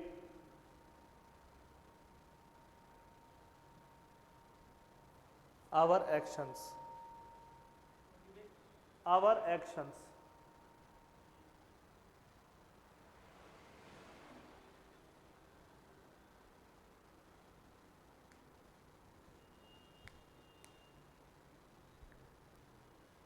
ठीक है, ये आपका क्या हो गया? डेफिनेशन हो गया वैल्यूज का, है ना. अब वैल्यूज के बारे में अगर ज्यादा पूछा जाए या वैल्यूज के बारे में ही पूछा जाए तो और क्या चीजें लिख सकते हैं वो लिख लो. ठीक है, लिखो. नेक्स्ट लिखो. Values describe the personal qualities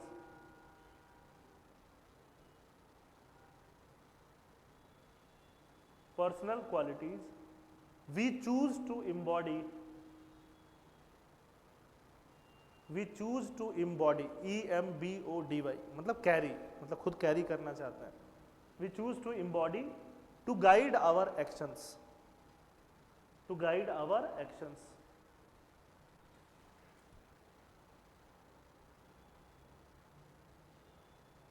ठीक है ना. ठीक, फुल स्टॉप. एक लाइन और लिख लो. Values are the core beliefs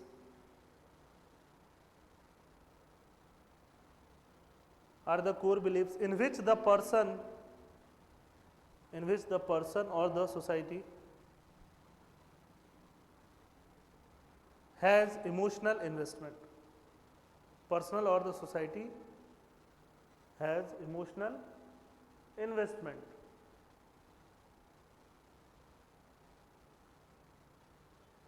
ठीक है.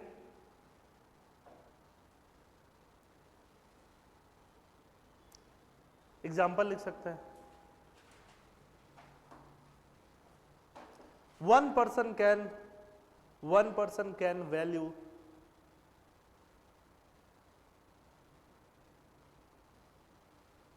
wealth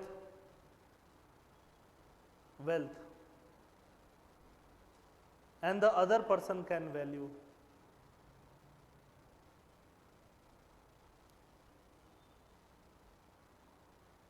health.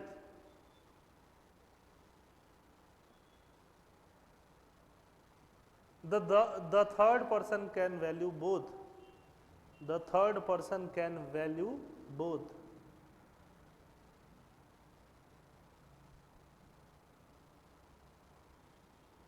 But not to the same extent.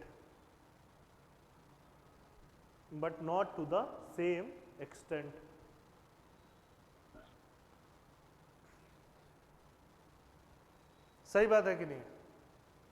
यही ना वैल्यूज है कि तुम मतलब चमड़ी जाए बट दमड़ी नहीं जाए. ऐसा कुछ सुना है तुम लोगों ने? चमड़ी जाए बट दमड़ी नहीं जाए. मतलब हेल्थ खराब हो जाए भले ही, but you do not want to spend the money you have.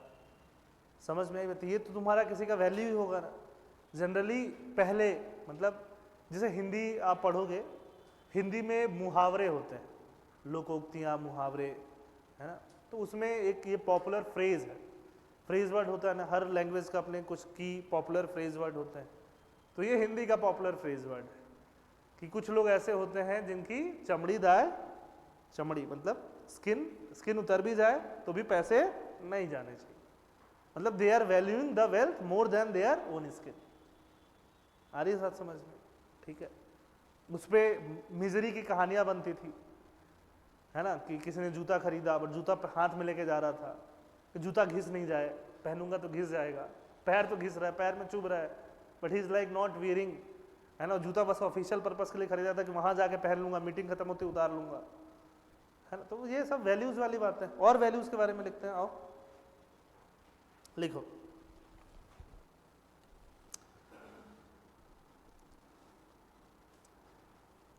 Tribal culture values, tribal culture values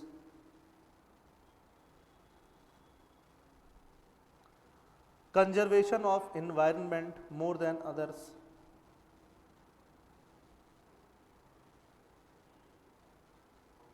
conservation of environment more than others,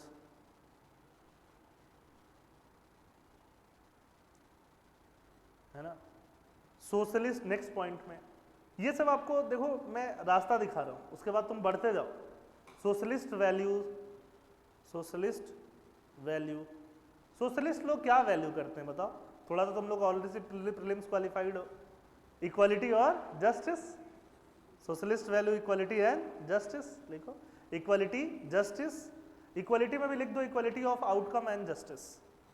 socialist value equality of outcome and justice.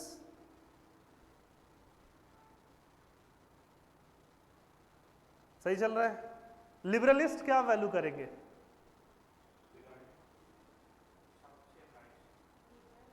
Liberal लोग क्या regard, क्या value करेंगे बताओ? Freedom किस चीज का? Free market. और बोलो? फ्रीडम ऑफ स्पीच, ठीक है। और बोलो? पर्सनल पोजीशंस, चॉइसेस, लिखो फिर। Liberal, liberal values, liberal values,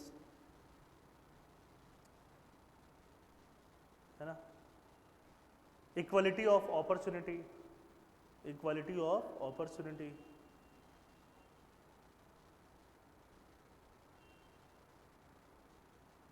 comma position of wealth, position of wealth,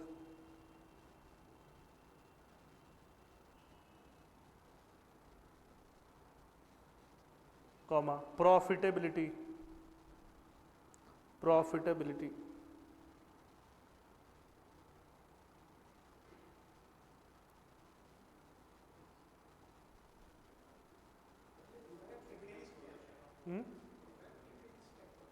liberal capitalist same ही होता है, बहुत ज़्यादा डिफरेंस नहीं है। नहीं पता? नहीं पता? देखो लिबरल कैपिटलिस्ट काफ़ी हद तक सेम ही चीज़ है, मतलब अगर हम बहुत कोर में जाएंगे तो थोड़ा बहुत डिफरेंस बता पाएंगे, है ना। जैसे तुम PSIR पढ़ोगे, पॉलिटिकल साइंस इंटरनेशनल रिलेशन, या इकोनॉमिक्स पढ़ोगे एज अ ऑप्शनल, तो जाके थोड़ा बहुत डिफरेंस हम यहाँ पे क्रिएट कर पाएंगे, वो भी school of thought wise. Otherwise दोनों चीज़ें ऑलमोस्ट क्या है, सेम ही है, अगर हम ऐसे के लिए, एथिक्स के लिए, जनरल पर्पस के लिए पढ़ रहे हैं तो वो एक्सट्रीम है ना। वो तो कैपिटलिज्म में तो एक्सप्लॉयटेशन है ही, क्योंकि प्रॉफिटेबिलिटी पे तुम्हारा फोकस होगा, तो किसी का एक्सप्लॉयटेशन हो रहा है तो विल नॉट ऑब्जेक्ट, है ना। मतलब मान लो कि अगर कोई 15 घंटे काम कर रहा है यहाँ पे आके और he is getting 10,000, but hmm I am not forcing him to work for 15 hours, but I need a person who can work for 15 hours and I will just give him 10,000. So nobody has forced you to come here and work. समझ में आ रही बात? तो वैसे justify करते हैं वो लोग कूड़े नहीं मार रहे, है ना। They are like I am not beating you, I am not forcing you. समझ में आ रही बात? But this is how it is.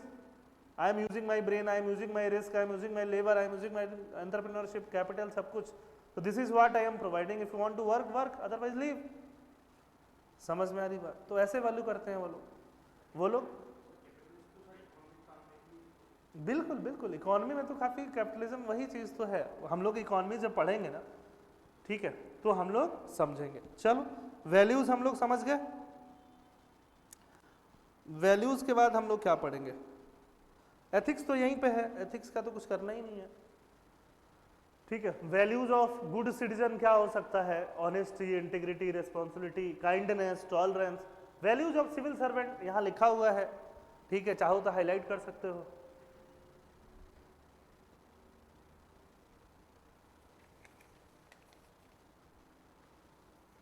है ना, वैल्यूज के बारे में बता सकते हो, कोई दिक्कत वाली बात नहीं है। अब ये सारे चीजें इंपॉर्टेंट है, इसमें कुछ वर्ड के मतलब आपको पता होंगे, कुछ वर्ड के मतलब आपको पता नहीं होंगे। शंकर, कुछ वर्ड के मतलब आपको पता नहीं होंगे, तो पता करना जरूरी है। ठीक है, और जैसे कि इंटेग्रिटी, इंटेग्रिटी का आपने नाम सुना होगा बट एग्जैक्ट मतलब नहीं पता है। हम लोग क्या करेंगे, डेफिनेशन समझेंगे, एग्जैक्ट मतलब समझेंगे, फिर इंटेग्रिटी के कम से कम 10 एग्जाम्पल दूंगा तुमको। समझ में आ रही बात? कुछ मैं 20-25 मल्टीपर्पस एग्जाम्पल दूंगा। अब इसमें एग्जाम्पल्स हैं बट थोड़े कम है, एग्जाम्पल्स अलग से लिखवाऊंगा। समझ में आ रही बात? ठीक है, क्योंकि एग्जाम्पल्स कहीं एक जगह लिख दूंगा ना तो तुम वहीं पे लिखोगे उसको एग्जाम में, बट उसका मल्टीपर्पस यूज हो सकता है, तो इसीलिए अलग से लिखवा दूंगा और 4 जगह बता दूंगा कहाँ कहाँ यूज कर सकते हो। तो एथिक्स का, इंटीग्रिटी का एग्जाम्पल, ऑनेस्टी का। अब तुमको दोनों चीज एक ही लगती होगी, ऑनेस्टी और इंटीग्रिटी एक जैसा ही लगता होगा, एक जैसा है भी बट बहुत सारे डिफरेंसेस भी हैं। फिर आता है इम्पार्शियलिटी, इम्पार्शियल होने का क्या मतलब है ना। फिर आता है पॉलिटिकल न्यूट्रलिटी, मतलब जो पॉलिटिकल लीडरशिप बोल रहा है वही करना है, अपना दिमाग कम लगाना है, उसको क्या बोलते हैं? Political neutrality. तो एक तरह से चूंकि आप डेमोक्रेसी में रहते हो और डेमोक्रेसी में लीडर कौन है? लीडर कौन है? पॉलिटिकल लीडर्स ही लीडर हैं तुम्हारे, तो वो जो बोले उन्हीं चीजों को आपको इंप्लीमेंट करके देना है। समझ में आ रही बात? तो वहां पे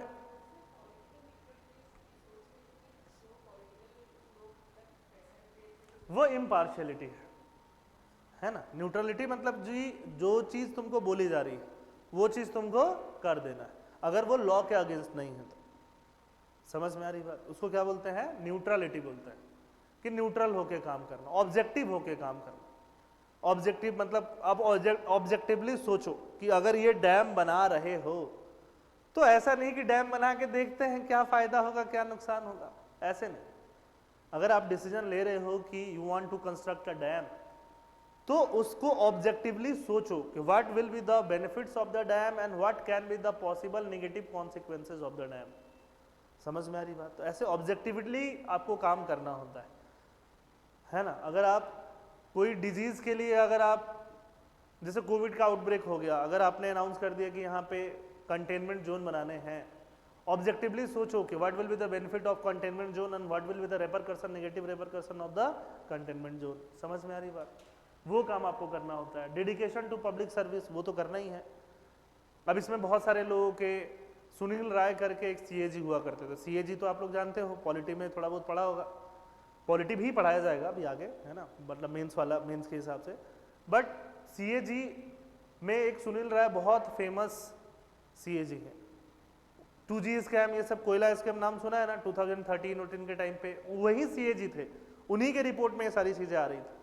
उन्होंने बोला जो सिविल सर्विसेज के स्पिरिट वाले लोग हैं वही सिविल सर्वेंट बनने चाहिए, वही सिविल सर्विसेज में आने चाहिए। जैसे मैं जब यूपीएससी इंटरव्यू दे रहा था तो इवन व्हेन आई वाज, है ना, appearing in my UPSC interview, I was a teacher पहले भी, हमेशा से, after my graduation, in fact from the first year of my graduation only. तो मुझसे एक क्वेश्चन ही आया कि क्वालिटी ऑफ टीचर आप बताइए कि what are the qualities of a teacher या गुड टीचर। तो उसमें मैंने बोला कि टीचर को एक के अंदर एक टीचिंग सेंस होना चाहिए या टीचिंग स्पिरिट होना चाहिए, कि a teacher should be a teacher only if he or she has teaching spirit। मतलब वो पढ़ाने के लिए ही टीचर बना है, उसको कोई और जॉब नहीं मिला, है ना, टीचिंग जॉब में पैसा ज़्यादा दिख गया, स्टेबिलिटी ज़्यादा दिख गया, समझ में आई बात, सोशल स्टेटस दिख गया, इन सब चीज़ों की वजह से वो नहीं बना है। He likes teaching, that's why he has become a teacher. So you want to become a civil servant because you have the spirit of civil service. You want to go and help the public. You want to relieve the disaster, relief at the time of disaster. You want to give the welfare to the citizens. जो भी government scheme चला रही है उनको तुमको implement करना है. तुमको स्कूल जाके देखना है कि एजुकेशन में क्या खराबी है, और जो भी तुम एक्शन ले सकते हो तुम्हें लेना है. तुम्हें ये काम करने का मन है, तुम्हें ये काम करने की इच्छा है, तुम्हें अंदर से आता है कि यही करना है तो करो. समझ में आ रही बात? ये होना चाहिए एम्पैथी. अब ये सब वर्ड, एक एक वर्ड पे एक एक टॉपिक है, लेक्चर नहीं. 4-5 वर्ड लेंगे तो एक लेक्चर बनेगा. जैसे इंटीग्रिटी, ऑनेस्टी, इम्पार्शियलिटी, ऐसे ये 10 टर्म यहाँ दिख रहे हैं ना, ये 10 टर्म में हमारे 3 लेक्चर जाएंगे आगे आने वाले टाइम में, 2 या 3 जितने भी लेक्चर जाएं. तो सिविल सर्वेंट का ये सब क्या होना चाहिए? वैल्यूज होना चाहिए. और सबसे आगे क्या लिखा हुआ है? इंटीग्रिटी. इंटीग्रिटी सबसे मोस्ट इंपॉर्टेंट वैल्यू माना जाता है. कंपैशन भी देखोगे आप, अब बहुत सारे वर्ड में आपको समझाऊंगा. कंपैशन क्या है, टॉलरेंस क्या है, तो समझ में आएगा. तो हम पढ़ तो वैल्यूज रहे हैं बट उसमें बहुत सारी चीजें घुस चुकी हैं. डायरेक्ट क्वेश्चन वैल्यूज पे आ जाए तो ठीक है, नहीं तो डायरेक्ट सिविल सर्वेंट के वैल्यूज पे भी आ सकता है. समझ में आ रही बात? ठीक है, तो उसका टेंशन नहीं लेना है. वैल्यूज से रिलेटेड होता है वर्च्यू, है ना. तो खैर ठीक है, अब बात करते हैं जो मेन आपका टॉपिक देखोगे, essence of ethics in human action. Human action में एथिक्स का क्या एसेंस है या क्या इंपॉर्टेंस है, या एथिक्स है क्यों, एथिक्स नहीं होता तो क्या होता, एथिक्स के फायदे क्या हैं, एथिक्स तुम्हें क्या दे के जाता है, as a society, as a person को क्या वो दे के जा रहा है, क्या दे के जा रहा है. एथिक्स का डेफिनेशन हमने समझा. एथिक्स आर द पॉपुलर और सेट स्टैंडर्ड्स. समझ में आ रही बात? जो एक सोसाइटी अपने ऊपर प्लेस करता है. क्यों प्लेस करता है? राइट और रॉन्ग के लिए. क्यों प्लेस करता है? जब बहुत सारे ऑप्शंस हो जाएं तो डिसीजन लेना क्या हो जाए? आसान हो जाए. समझ में आई बात? क्यों प्लेस करता है? सोसाइटी में जो भी होने वाले कॉन्फ्लिक्ट्स हैं उनको कम करने के लिए. समझ में आ रही बात? तो यही सब तो एसेंस ऑफ एथिक्स है. और क्या होगा? एथिक्स होने से यही सब तो फायदा है. एथिक्स अगर नहीं होता तो ये सारी चीजें नहीं होती.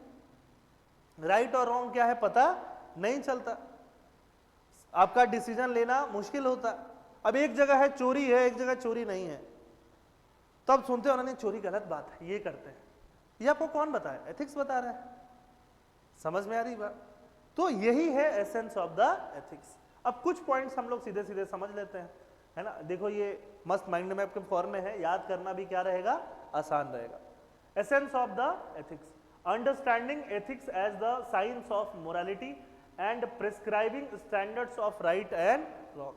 मोरालिटी का जो साइंस है, इंडिविजुअल मोरालिटी जब कलेक्टिव हो जाती है उसी को क्या बोल रहे हैं हम लोग? एथिक्स बोल रहे हैं, कलेक्टिव मोरालिटी को एक तरह से, है ना. और राइट और रॉन्ग के बारे में आपको बताती है. जो पॉपुलर बिलीव्स हमेशा से रहते हैं उसमें जो इनकंसिस्टेंसी रहता है, क्या रहता है? इनकंसिस्टेंसी.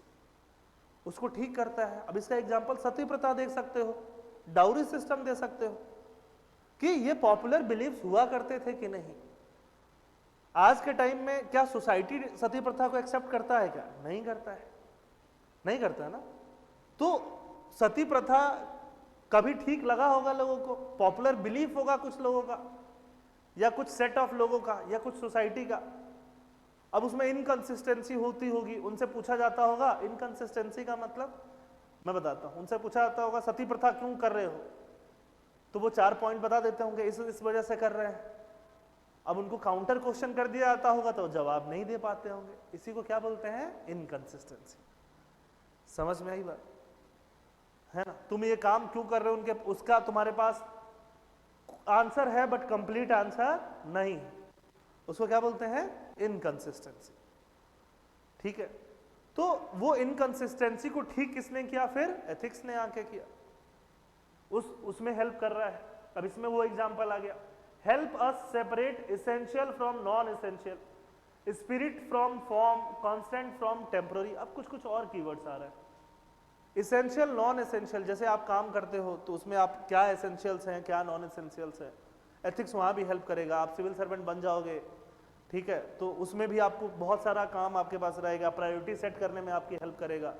समझ में आ रही बात? आप सिविल सर्वेंट नहीं भी हो, आप एक नॉर्मल इंसान हो, आपकी डेली लाइफ में आपको हेल्प करेगा, ठीक है, कि क्या एसेंशियल होगा आपकी लाइफ के लिए और क्या नहीं होगा। फॉर एग्जाम्पल, बहुत गर्मी है ना, चिड़ियों को खाना डालने जाना है, ठीक है, तो आप गए छत पर डाल के चले आए, थोड़ा पानी में डाल दिया, आपको लगा कि ये एसेंशियल है। कैसे लगा? एथिक्स पे लगा। समझ में आ रही बात? क्योंकि एनिमल्स को खाना खिलाना या फिर बर्ड्स को खाना खिलाना एक एथिकल कंडक्ट माना जाता है। सोसाइटी उसको गलत मानती है क्या? नहीं मानती, अच्छा ही मानती है ना। समझ में आ रही बात? और भी चीजें, जैसे आप जा रहे हो, रास्ते में एक्सीडेंट हो गया, अब एक्सीडेंट हो गया तो जो विक्टिम है उसको आपको हॉस्पिटल लेके जाना है, एम्बुलेंस बुलाना है, इसको सोसाइटी एथिकल मानेंगे कि नहीं मानेंगे? एथिकल मानेंगे। समझ में आ रही बात? तो ये सब एग्जाम्पल तुम रिलेट कर पा रहे हो कि नहीं कर पा रहे हो? एग्जाम्पल्स फेंक के मारो। ये एग्जाम्पल जरूरी नहीं है कि साहब हर कोई एग्जाम्पल सिविल, तुम बनाओ ना कि एक्सीडेंट हो गया, चिड़ियों को खाना देना, कुछ भी बनाओ ना ऐसा, कुत्ते को खाना डालना है। समझ में आ रही? बहुत जनरल चीजें भी एग्जाम्पल में लिखो, अच्छी चीजें भी लिखो, कंक्रीट चीजें भी लिखो, है ना। अब एक आईएएस ऑफिसर थे एमपी के, अब उनके यहाँ एक कुप्रथा होता है। कुप्रथा मतलब वही फॉल्स बिलीफ सिस्टम, है ना, जिसको बोलते हैं, जैसे अब वो इसमें आ जाएगा, बिलीफ को वही इसमें आ जाएगा, removing erroneous notion and inconsistencies prevalent in popular belief.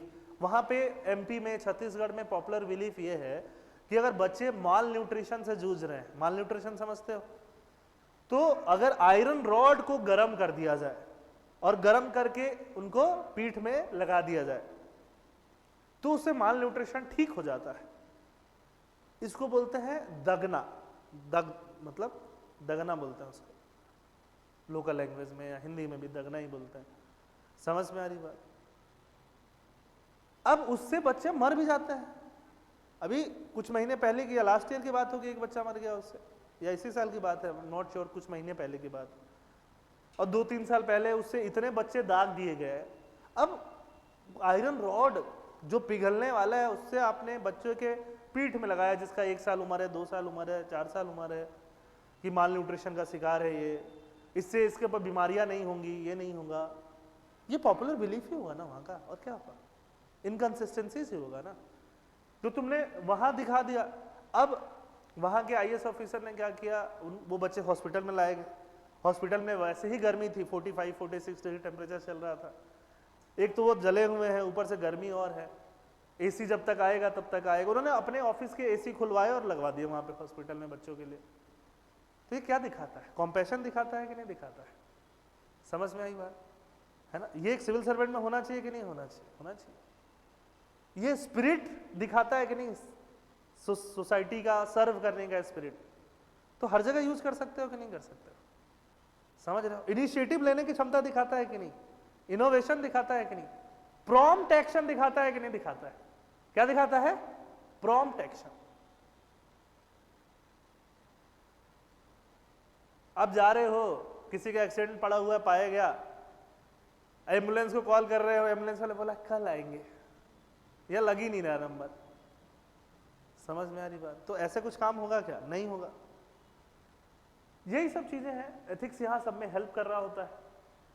Right solution for the real problem of politics, governance, economics, society, religion, सबके लिए राइट रॉन्ग को अलग करके, गुड बैड को अलग करके एथिक्स थोड़ा रास्ता दिखाने की कोशिश करता है।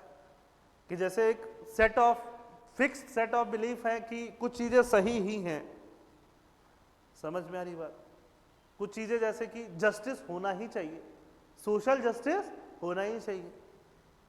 अभी गरीब लोग नहीं ही मरे, तो ये एथिक्स ही बता रहा है ना। लोग भीख नहीं ही मांगे, उससे उनका डिग्निटी कॉम्प्रोमाइज हो रहा है। क्या कॉम्प्रोमाइज हो रहा है? डिग्निटी। एथिक्स बता रहा है। अब उसको ठीक करने के लिए क्या पॉलिटिकल पॉलिसी बनाई जाएगी, क्या इकोनॉमिक पॉलिसी बनाई जाएगी, उसका ओरिजिन कहीं ना कहीं तो एथिक्स में है कि नहीं? समझ में आ रही बात तुम्हारी? तो ये सारा एग्जाम्पल आप लिख सकते हो। ऐसा नहीं है कि ये 7 पॉइंट ही लिख सकते हो, ये 7 पॉइंट्स मैंने दिए हैं कि इसके बाद तुम और सोच के लिखना चाहो तो लिख सकते हो, बट 7 पॉइंट से तुम्हारा आंसर तो कंप्लीट हो जाएगा। आ रही बात समझ में? ठीक है। Aids in exercising discretion. Discretion समझते हो? डिस्क्रिशन क्या होता है? पढ़े हो ना, प्रेसिडेंट का डिस्क्रिशन, गवर्नर का डिस्क्रिशन। पावर नहीं, डिस्क्रिशन मतलब मर्जी, है ना। जैसे मान लो कि तुमको पर्दे लगवाने हैं यहाँ पे, है ना। तुमने मुझसे पूछा कि सर यहाँ पे कौन से कलर के पर्दे लगवाने हैं, मैंने बोल दिया कि तुम्हारा डिस्क्रिशन है ये, जो मर्जी वो लगा दो। तो वही होता है डिस्क्रिशन। समझ में आ रही बात? तुम कर दो तो डिस्क्रिशन। अगर आप डिस्क्रिशनरी, आपका सबका पोस्ट डिस्क्रिशनरी होने वाला है। अब आपको पैसा कहाँ खर्चा करना है? एजुकेशन हेल्थ में करना है ना। कुछ फंड है आपके पास, कि कुछ और जगह फंड खर्चा करना है, उसमें एथिक्स आपका हेल्प करेगा कि नहीं करेगा, कि कहाँ खर्चा होना चाहिए। समझ में आ रही बात? ये तो as a civil servant, normal life में भी हेल्प करेगा। To raise the humanity on its highest level. Personal level पे एथिक्स तुमको पर्सनल लेवल पे हेल्प करेगा, सोसाइटी के लेवल पे हेल्प करेगा, ह्यूमैनिटी के लेवल पे हेल्प करेगा, हर लेवल पे हेल्प करेगा। ह्यूमैनिटी के लेवल पे individual inherently desire to be good, being ethical helps person to attain what is best for him। Ethical रहोगे तो तुम वो अटेंड कर सकते हो जो तुम्हारे लिए क्या होगा, बेस्ट होगा।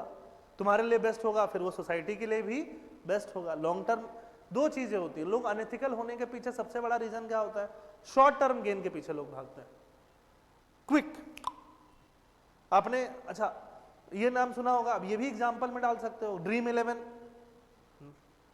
खेलो दिमाग से, खेलो खेलो दिमाग से, सुना होगा। और दूसरा आपने सुना होगा म्यूचुअल फंड। सही है, सुना है कि नहीं सुना है? दोनों में प्रचार करने वाले सेम ही लोग हैं कि नहीं? धोनी, रोहित शर्मा, तेंदुलकर भरे ही ड्रीम 11 में शायद नहीं हो, है ना।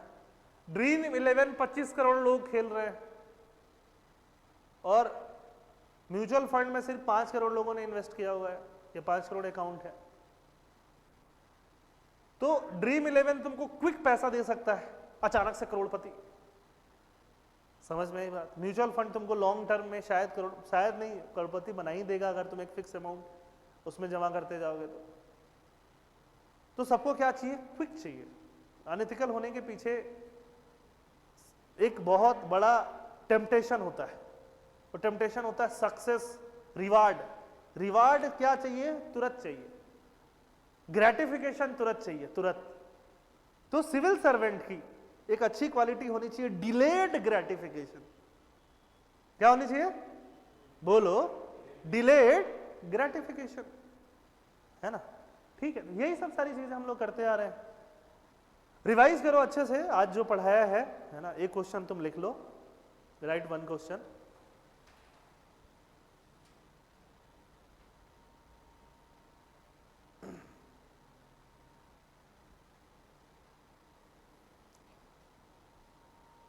What is the difference between ethics and morality?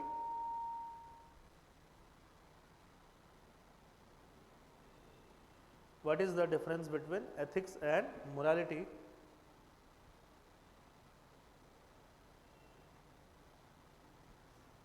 First part हो गया, सेकंड पार्ट इसी में से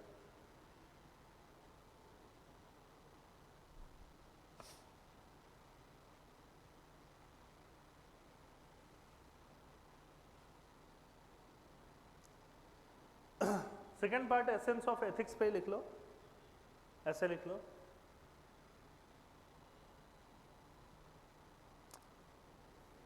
how does essence of ethics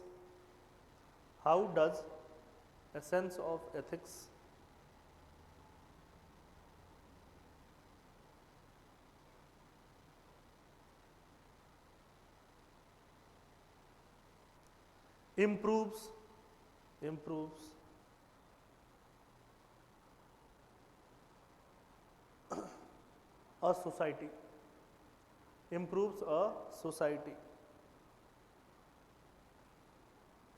ठीक है। इसको 10 मार्क्स 2 पेजेस, है ना, आपके ग्रुप में आ जाएंगे। वो 2 पेज या तो डाउनलोड कर लो या फिर जैसे भी। देखो आंसर्स आप लिख रहे हो, दो तरह के आंसर्स लिखने होते हैं, है ना। एक तो ये इंडिविजुअल आंसर हो गया। इंडिविजुअल आंसर में टाइम की फिक्र नहीं करो, आप 5 मिनट में लिखो, 6 मिनट में लिखो, 10 मिनट में लिखो, 15 मिनट में लिखो, क्वालिटी अच्छी आनी चाहिए। समझ में आ रही बात? ये होता है इंडिविजुअल आंसर लिखने का तरीका।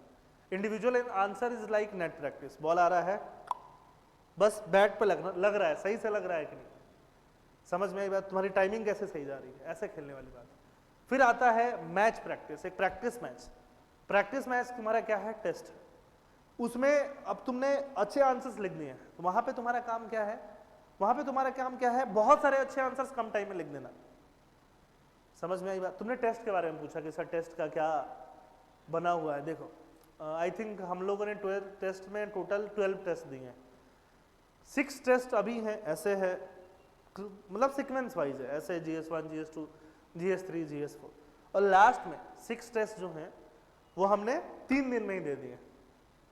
एग्जाम एनवायरनमेंट, वहां तुम फिक्र करो कि यही एग्जाम है, एग्जाम से पहले एग्जाम दे दिया, डेट भी सेम निकाला पहले हमने। समझ में आ रही बात? ठीक है, 1 महीने पहले, उसके बाद भी तुम्हारे पास 1 महीना बचेगा। ये प्रूवन तरीका है to improve your marks, to improve your cognitive abilities, तुम्हारी मसल मेमोरी बढ़ाने का। विराट कोहली जब मैच जिता के निकलते हैं तो उनसे सुनना कि ऐसे सिचुएशन पे तो मैंने बहुत बार मैच जिताया है, ये तो अब मेरी मसल मेमोरी में है ना। रियान पराग का अभी का स्टेटमेंट सुनना, रियान पराग 2.0, कि मैं तो डोमेस्टिक में बहुत बार मैचेस जिता रहा था, वो बस यहाँ पे करना था IPL में, तो इस सिचुएशन से बहुत बार जिताता था तो यहाँ भी जिता लिया। तो वैसे ही सिचुएशन से आप अगर टेस्ट लिख के जा रहे हो तो उसके ज़्यादा चांसेस है आप रियल एग्जाम में ज़्यादा अच्छा परफॉर्म करोगे। देखो टेस्ट सिर्फ नहीं लिखोगे, टेस्ट लिखोगे उतने ही टाइम में लिखोगे, लिखने के बाद हम लोग चेक करेंगे, चेक करके तुमको बताएंगे कि इस आंसर में ये, इस आंसर में वैसा। और एग्जाम एनवायरनमेंट में तुम्हारा कंडीशनिंग कैसा है, हर का एबिलिटी, आप सबका एबिलिटी आज भी डिफरेंट है, 1 महीने बाद भी डिफरेंट ही होगा। तो आपके स्पेसिफिक एबिलिटीज के हिसाब से कि नहीं ऐसे नहीं, इस टॉपिक को थोड़ा ऐसे कर लो।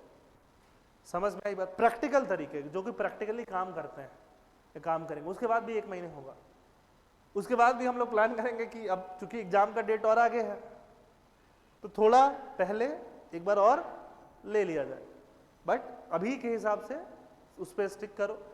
जितना भी रिवाइज होता है करके टेस्ट दे दो, बहुत परफेक्शन पे मत जाओ। परफेक्शन पे जाना लास्ट वाले टेस्ट में, लास्ट 6 टेस्ट में। अभी बस टेस्ट लिखना, शेड्यूल में मेंटेन होना, उस पे जाओ। ठीक है, ऐसे का टेस्ट होगा आई थिंक कल, है ना? टाइम आ जाओ यार, 11 बजे के बाद कभी भी आ जाओ, ग्रुप में टाइम होता है, सब कुछ डाल दिया जाता है। 11 बजे के बाद कभी भी आओ, लिख के चले जाओ। ठीक है, देखो टाइम का ये है कि कुछ लोग बोलते हैं कि सर मैं तो वर्किंग प्रोफेशनल हूँ, ठीक है, तो आपके लिए ये है कि आप डाउनलोड करिए, अब जैसे तुम हो, है ना, अब तुम सामने आओगे तो सामने तो क्लास ही चलेगा, तो क्लास कब करोगे, लिखोगे कब? सुबह आओगे, सुबह भी क्लास चलेगा। तो ये है कि जब भी तुमको टाइम मिलता है तुम लिख के ले आओ, कोई दिक्कत वाली बात नहीं है। अपने से इंटेग्रिटी मेंटेन करो, सेल्फ इंटेग्रिटी, है ना। जैसे कि वो बचपन से कहानी सुनी है ना कि ये कुछ गलत काम करके ले आओ जब कोई नहीं देख रहा हो, तो एक बालक आता है, बोला कि काम हुआ ही नहीं।